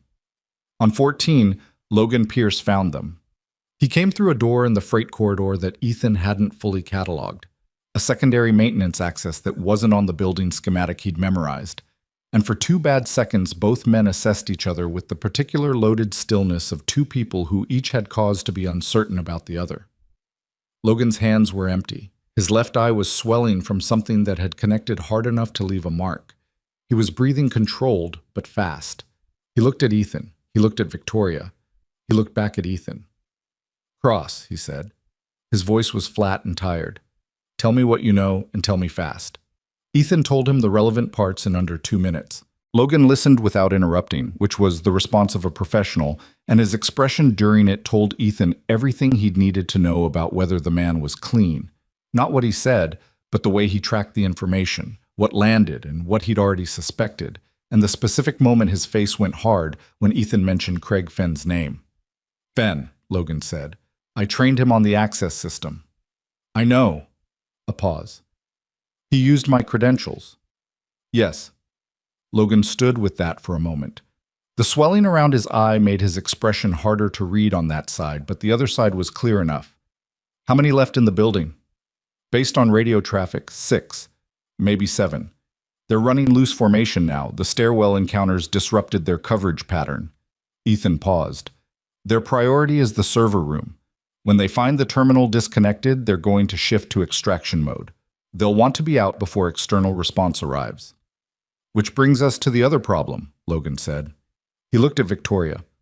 "The fire suppression system has been manually overridden on floors 28 through 35. It took me an hour to figure out what was triggering the alerts because the override was buried in a diagnostic loop." He stopped. "Victoria, there's an incendiary device somewhere in that floor cluster. I haven't found it yet." Ethan was quiet for one long moment. The floor cluster that housed the server room. The same cluster where the decryption attempt had been running. He thought about what Ray had said. Same hardware profile.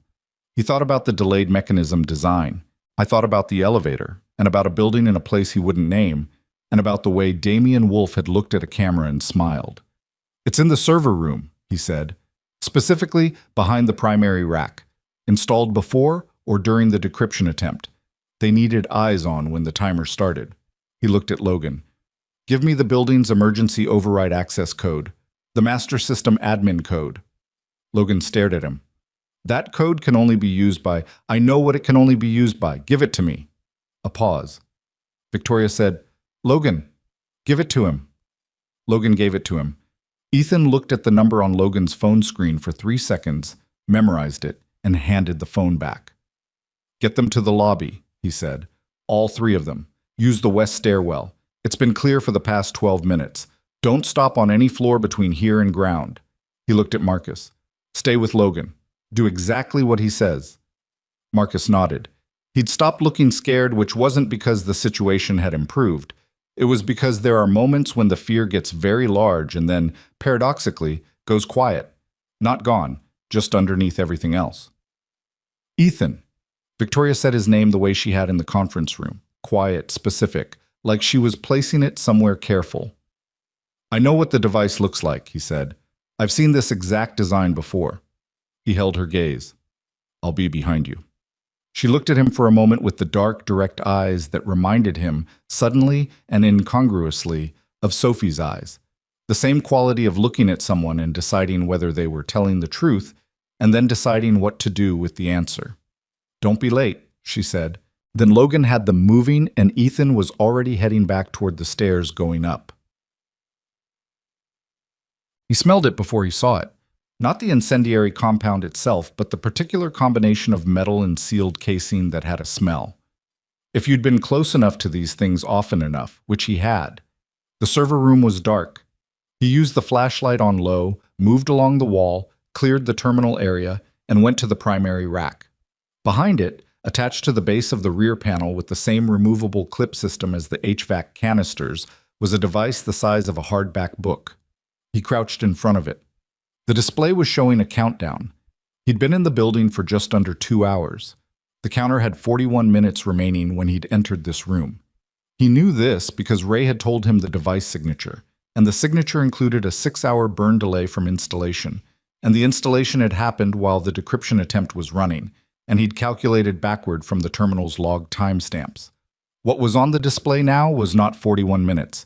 It was 4 minutes and 17 seconds. Someone had remotely accelerated the timer. Ethan stared at the counter for 2 seconds. Not at the device. He'd already cataloged the device. He was looking at the timer, at the gap between what the math said should be there and what was actually there, and the implications of that gap, which were straightforward and not good. Wolf knew he was in the building. Had known, probably, since the junction on 31. Had let him get to the server room and find the device, and then had collapsed the timeline. He wanted Ethan Cross in this room, in front of this device, with not enough time. He wanted him to stand where he'd stood 7 years ago, in that building in the place he wouldn't name, looking at the same architecture, carrying the same weight, and failing the same way. Ethan's hands were on the device casing. His shoulder was a sustained screaming note that he'd filed in a separate compartment. The flashlight threw hard shadows across the rack and the floor and the walls of the room that was supposed to have burned with everything in it. 4 minutes and 2 seconds. He breathed out slowly. Then he started working. The thing about a device designed by someone who assumed you would fail was that it was designed around that assumption. Wolf had built the ambush 7 years ago on the assumption that Ethan would follow procedure, would run standard extraction protocol, would do what a SEAL team did when they encountered a triggered device in a compromised building. And the procedure was correct. It was correct, and it was exactly wrong for what that device was. And 3 men had died because the gap between correct procedure and this specific situation was 6 seconds wide. Ethan was not going to follow the same procedure. He pulled the casing's secondary panel, not the primary. The primary was where the procedure said to look, which was where Wolf had put the layer that defeated the procedure. The secondary panel was where someone went when they'd stopped following the script. The internal layout was exactly what he'd expected and exactly what he'd feared. A redundant trigger system designed so that interrupting the primary circuit completed the secondary. The procedure said, "Don't touch the primary." Wolf had built a device where the procedure's correct first move was the last move you ever made. But the secondary panel showed him the power distribution. And the power distribution had a gap, a small one, a gap that existed because the redundant trigger needed a microsecond delay to initialize, a delay built in to prevent self-triggering during installation. That delay was the window. 2 minutes and 54 seconds. He took the casing off the power cell with both hands, bad shoulder and all, and worked the distribution bridge with the flashlight handle. Not a tool, not what anyone would have used for this, but available in the right thickness for the gap he needed to create, and held his breath and did the thing that the procedure explicitly said not to do. The countdown stopped. The room was very quiet. 2 minutes and 11 seconds on the display, frozen. Ethan sat back on his heels on the server room floor and put both hands flat on his knees and breathed. Just breathed. For about 15 seconds, he just sat there in the dark with the frozen counter and the smell of metal and the particular silence of a thing that had not happened. Danny, Tomas, Cal. He stayed there with that for those 15 seconds. That was all the time he had, and he used it. Then he stood up, pulled out Logan's override code from memory, and entered it into the building's emergency panel beside the server room door. The building's emergency broadcast system came on with the particular tone of a system that had been waiting to be used. Flat, clear, reaching every speaker on every floor. He didn't say anything into it. He didn't need to. What it did was open a live channel to the building's external monitoring company, which triggered an automatic emergency response protocol, which was already underway before he'd made it back to the stairwell. He went down. On the 9th floor, he passed Craig Fenn, which was not something he'd expected. Fenn was moving fast toward the stairwell, in civilian clothes with a bag over his shoulder, which told him Fenn had gotten a signal from somewhere that the building was burning down and it was time to leave. Fenn saw him and stopped, and for one moment they looked at each other in the 9th floor corridor with the emergency broadcast tone cycling through the speakers above them. Ethan said, "Don't run." Fenn ran. He caught him before the stairwell door. He was not gentle about it, which his shoulder objected to strenuously.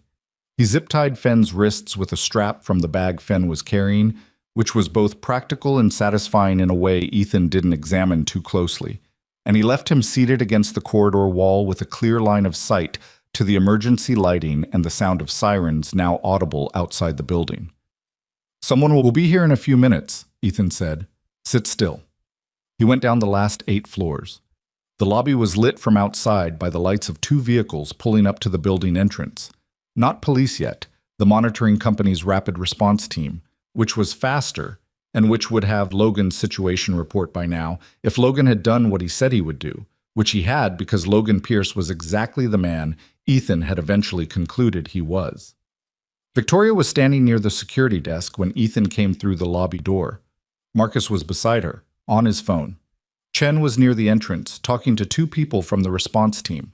Logan was near the far wall with his arm braced on the desk, talking to someone on his own phone in the clipped tones of a man relaying critical information to someone who needs it fast. Victoria turned when she heard the door. She looked at him. He looked back at her.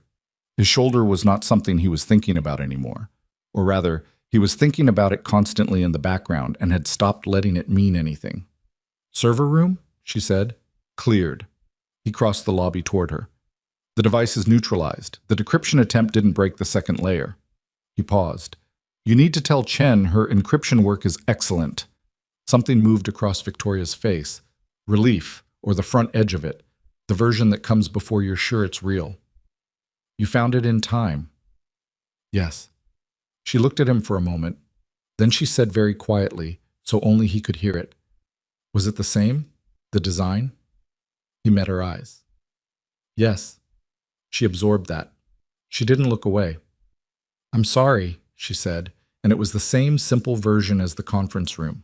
No reaching, no overstatement, just the words, meaning exactly what they said. Outside, the first police units were arriving, their lights crossing the lobby glass in red and blue sweeps. More vehicles behind them, the kind that didn't have lights but moved with a specific urgency that meant federal involvement, which meant Ray had made calls he'd said he was going to make, which Ethan was deeply grateful for. And then, through the lobby glass, stepping out of a dark vehicle with the unhurried movement of a man who had decided the outcome already. Damian Wolfe.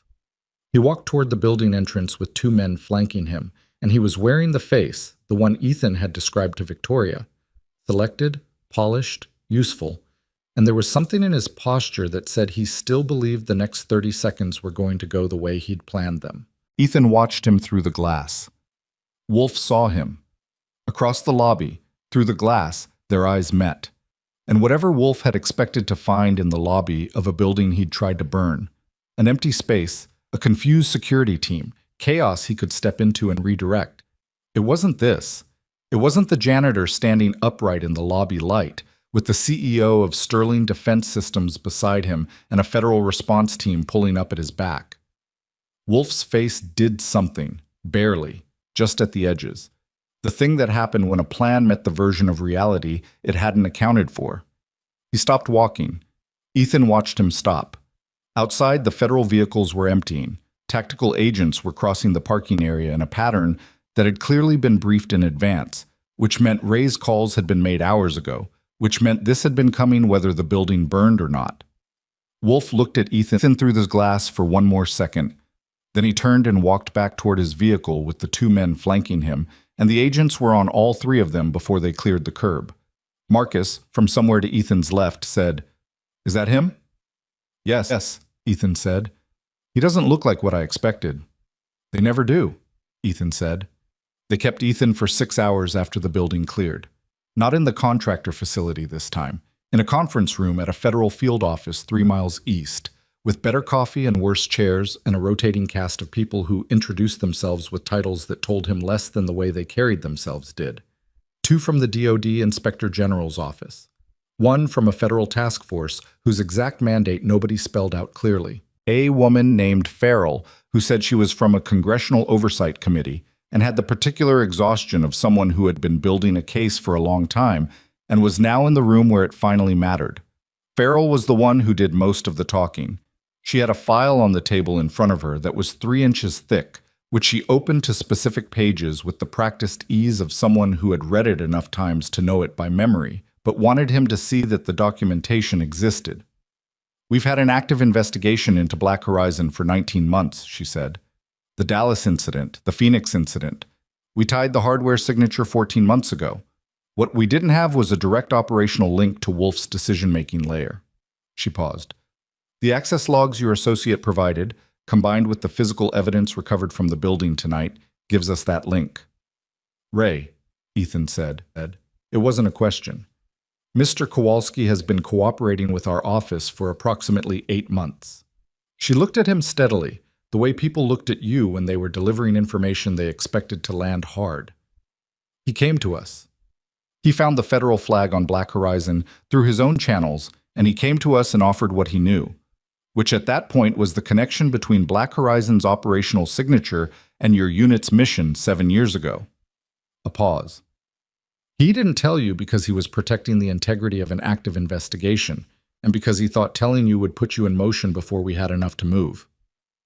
Ethan was quiet for a moment. He thought about Ray's voice on the phone, the careful phrasing, the way he'd said "give me 4 hours" when Ethan had asked him to push false data to Fenn's transmitter. 4 hours that Ray had probably used partly for that and partly to make phone calls that Ethan hadn't known about. "He was right," Ethan said finally. Farrell looked slightly surprised, like she'd expected more resistance to it. "You're not angry?" "I might be later." He meant it. "Right now I'm trying to figure out what you need from me." What they needed from him took most of the 6 hours. His operational account of the unit's mission, the ambush, the subsequent suppression of the investigation. They needed it in a form that could be entered into a federal record, which meant specific dates and locations and chain-of-command structures that he'd spent 7 years not saying out loud to anyone. Saying them in that conference room with the bad chairs and the rotating cast of people with titles had a quality he hadn't expected. Not relief exactly, but something in the neighborhood of relief's less comfortable cousin. The thing that happened when you put something down that you'd been carrying for so long you'd stop noticing the weight. He talked about Danny Reese and Thomas Varga and Cal Hutchins, whose names were in Farrell's file on pages he could see from across the table. He talked about the false intelligence, the manufactured target assessment, the man in the chain of command who had signed off on both the mission and the subsequent cover-up. He talked about the conversation he'd been pulled into 4 days after he got home. A windowless room, a man with the kind of authority that didn't need a title attached to it. The specific threat that had been made against the one thing Ethan had left in the world at that point, which was a 3-year-old girl who didn't know any of this was happening. Farrell didn't look away while he talked.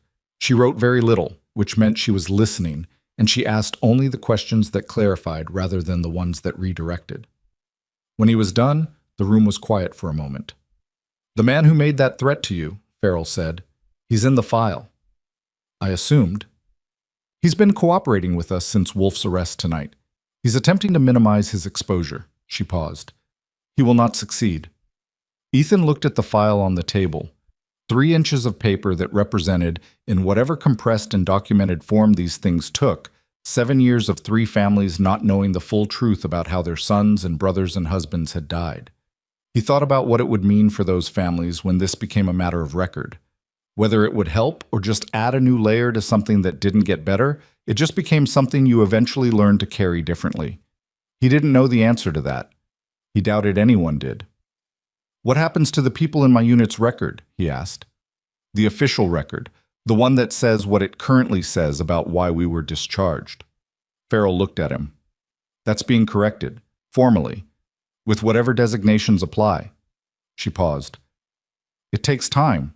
The bureaucratic process is, it doesn't matter how long it takes, he said. It just matters that it happens. She nodded. It will happen.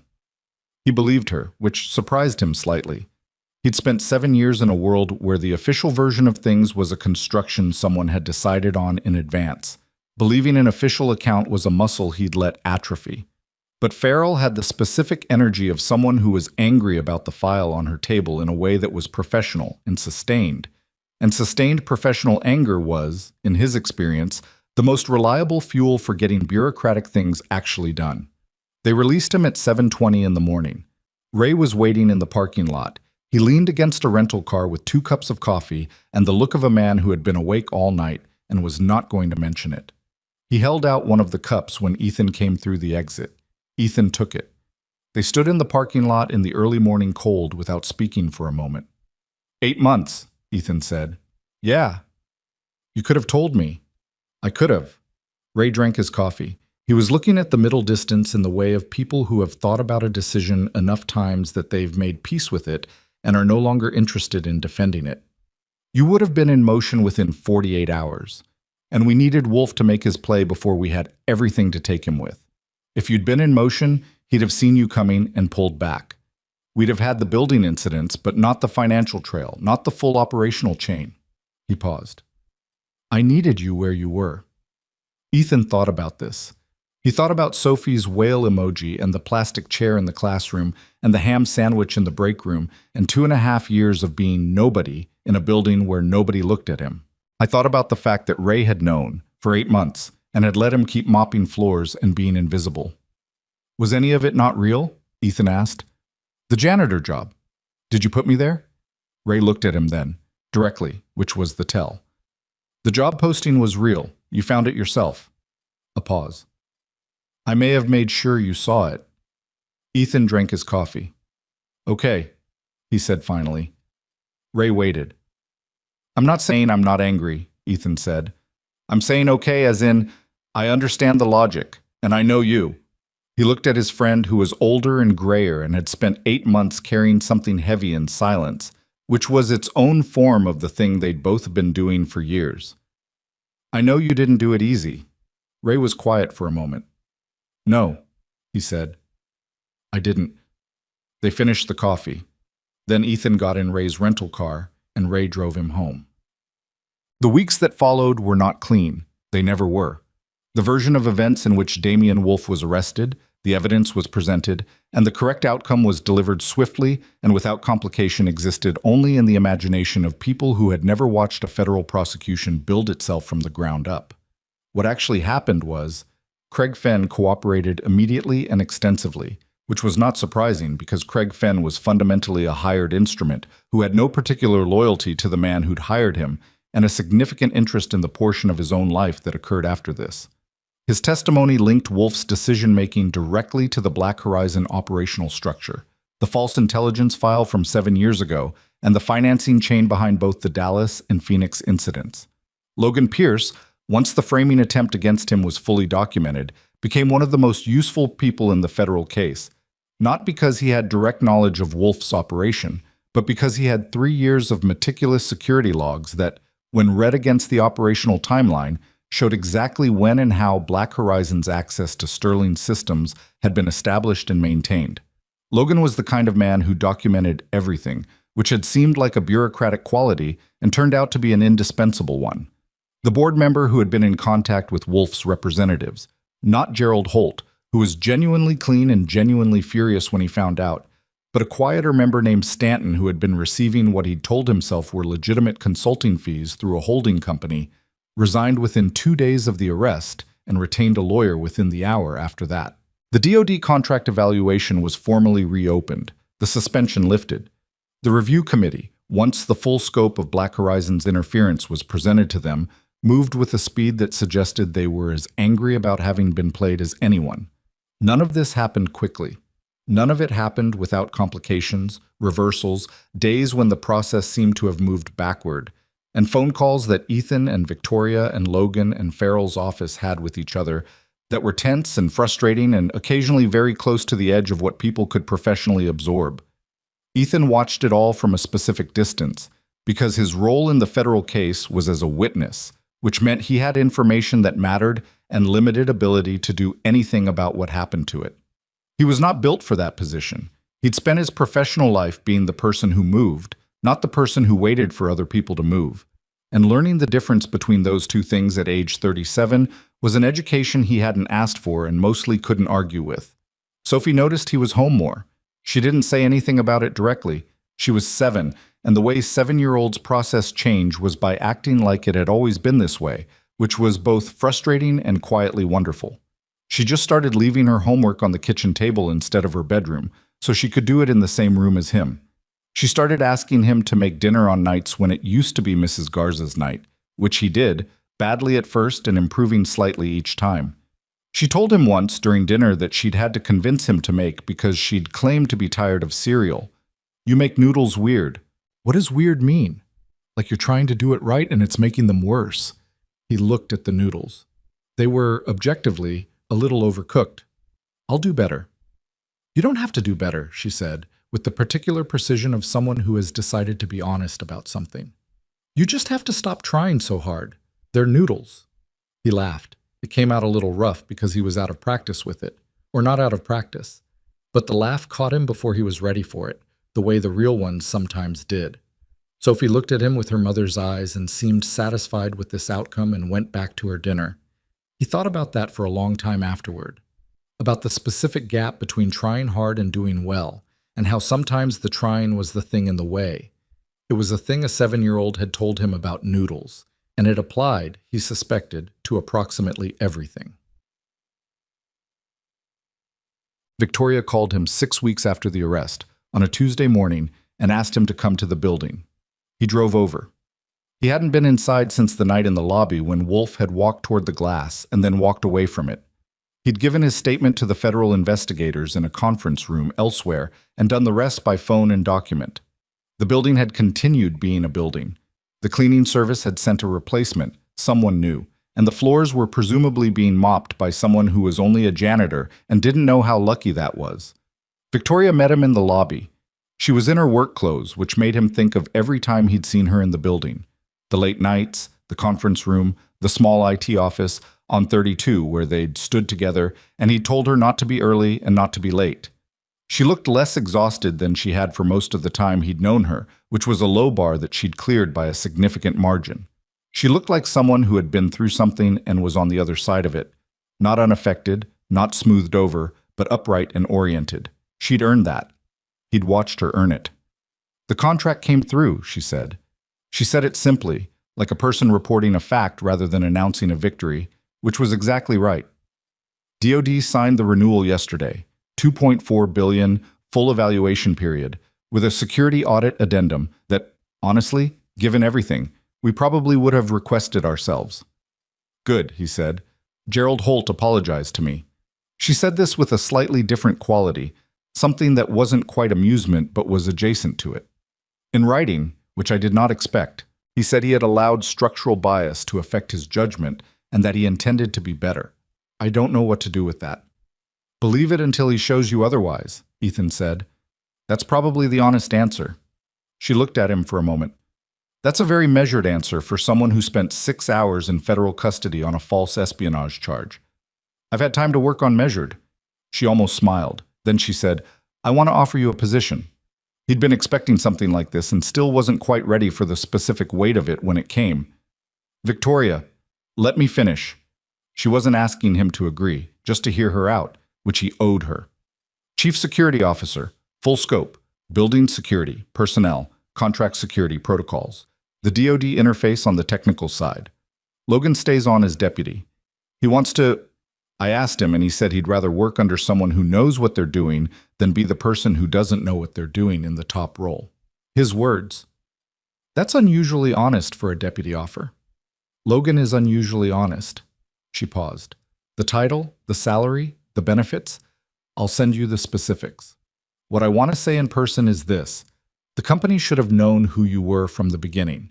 Not because of what you could do for us, though you did plenty, but because someone who pays that much attention to the people around him, who notices the chair moved 3 inches or the camera adjusted 2 degrees, who sat in a break room for 2.5 years protecting a building full of people who didn't know they were being protected.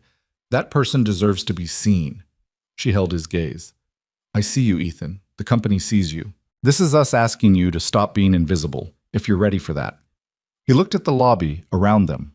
The marble floor, the security desk where Marcus sat overnight, the elevator bank where it had started on a Tuesday night that felt, in some ways, like it had happened to a slightly different version of himself.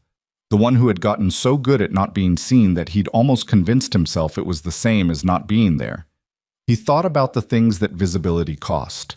The things it had cost already. The investigation, the arrest, the process of having his name attached to events in official documents, which meant Sophie would know eventually. She was 7. She didn't know yet. He was still working out how to tell a 7-year-old that her father had once commanded a team of men and that 3 of them had died, and that he'd spent the years since then trying to live small enough that nothing else could reach him through her. He didn't know how to tell her that. He suspected that what he'd do, when the time came, was start with the whale facts and work up to it gradually, which was probably cowardly and definitely imperfect, and the best he had. I need a condition, he said. Name it. Every person in this building, from the executive floor to whoever replaces me on the overnight cleaning rotation, has a direct reporting line to my office for anything related to security or personal safety. No bureaucratic filter, no chain of command that buries a complaint before it reaches someone who acts on it. He paused. The janitor who notices something wrong has the same access as the board member who does. That's not negotiable. Victoria looked at him. It's not negotiable because you were the janitor. It's not negotiable because the janitor was right, he said. And because in my experience, the people who see the most are usually the ones nobody's bothered to ask. A short silence. Done, she said. I'll have it in the offer letter. They shook hands. His shoulder, which had been taped and then examined by an actual doctor at Ray's insistence, and turned out to have a partial tear that was going to require several months of deliberate management, registered the handshake with a dull protest that he noted and disregarded. One more thing, Victoria said. She reached into the pocket of her blazer and held something out. It was a visitor badge, a temporary one, white with a blue border, the kind they issued to contractors and guests. The name on it was Ethan Cross. Not a title.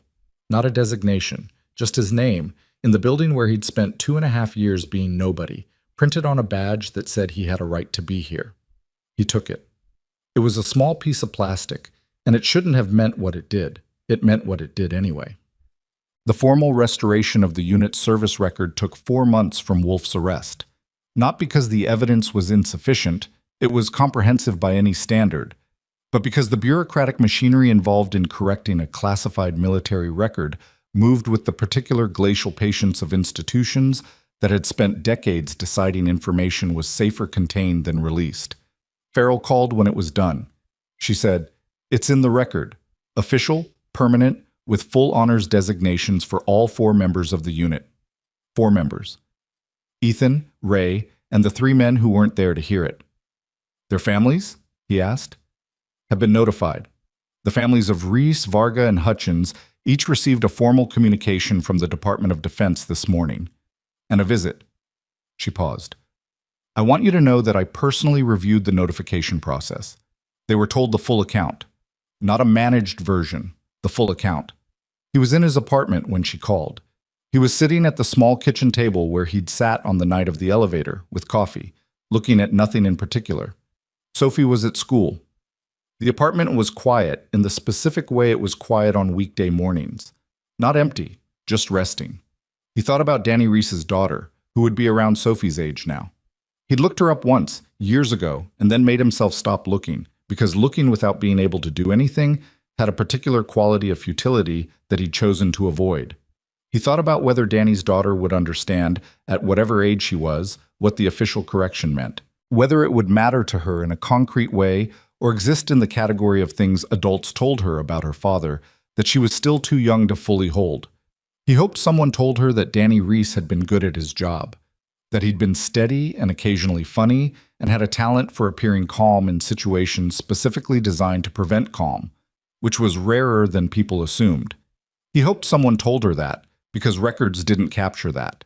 They captured the facts of a person's service, but not the texture of who they were when they were doing it, and texture was most of what a child needed. "Thank you, Farrell," he said. "Thank you," she said. "What you did in that building, the device, the HVAC, the people you got out, there were 46 employees in that building when Wolf's team moved in. You got all 46 out." A pause.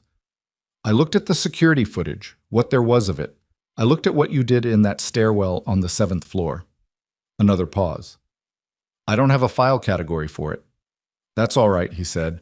"It doesn't need a category." After the call ended, he sat for a while longer. He thought about the thing he'd learned. Not in the building, not in the 6 hours at the federal field office, but gradually, over the weeks that followed, in the unspectacular ordinary space of regular life. He'd spent 7 years believing that the right thing to do was to make himself small, to take up less space, generate less signal, give the people who wanted to reach him through Sophie less surface area to reach. It wasn't cowardice. He'd told himself that many times and mostly believed it. It was a rational strategy for protecting the one thing he couldn't afford to lose. What he hadn't accounted for, because it wasn't something you could account for in advance, was that being invisible had its own costs.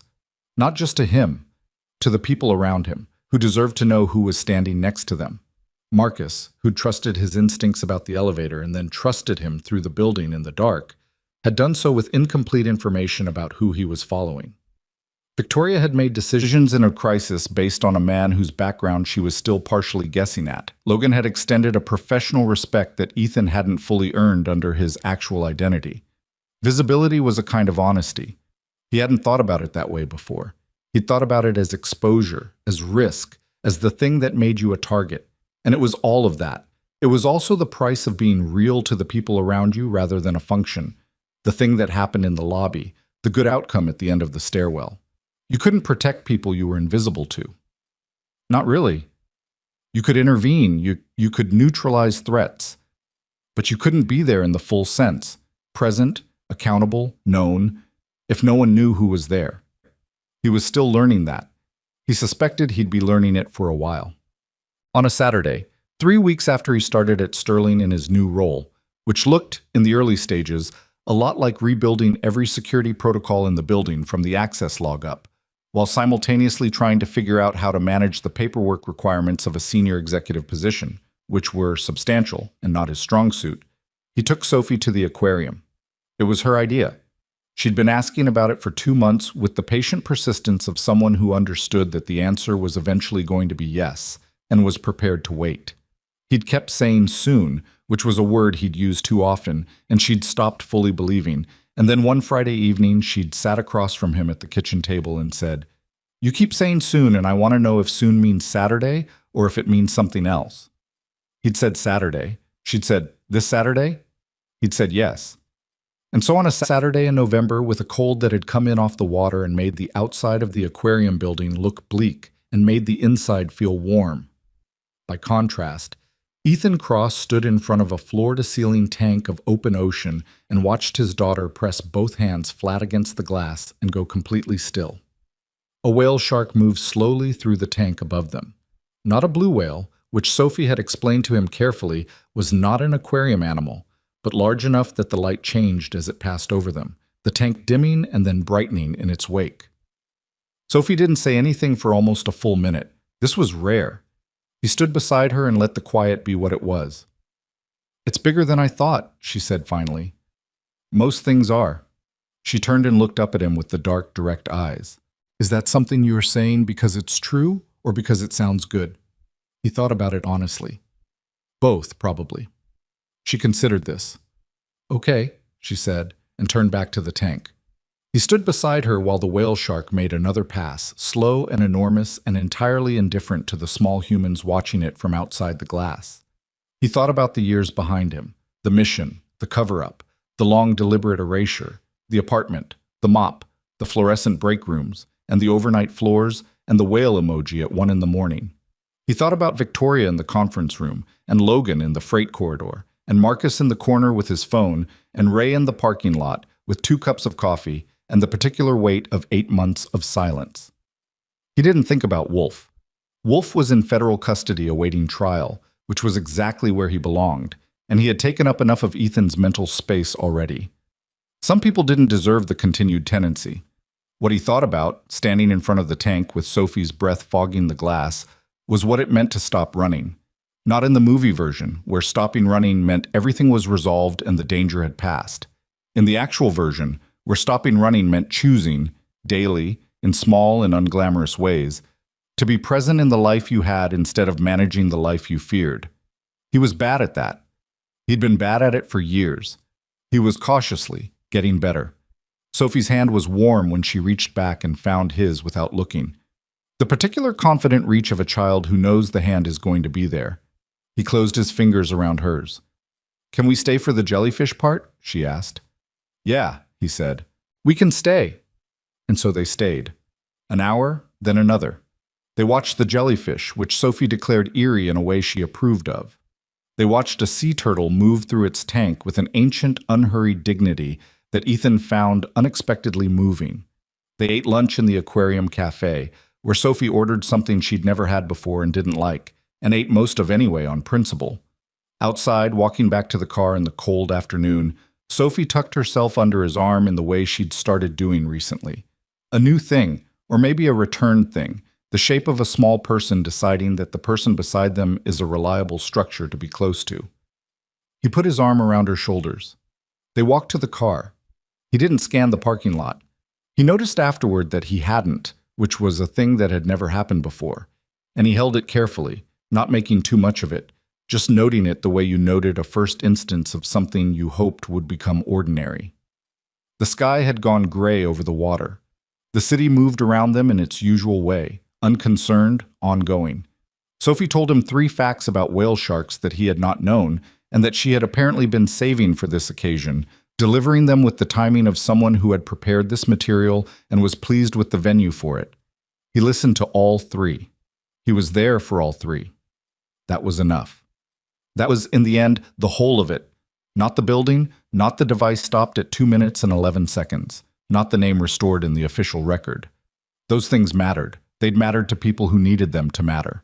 But this, the cold parking lot, the gray sky, the arm around his daughter's shoulders, the whale shark facts delivered in sequence. This was what the rest of it had been in service of. The ordinary life, protected. The small mourning that existed because someone had paid attention to an elevator and refused to walk away. He'd spent 7 years being nobody. He thought finally that he might be ready to be someone again.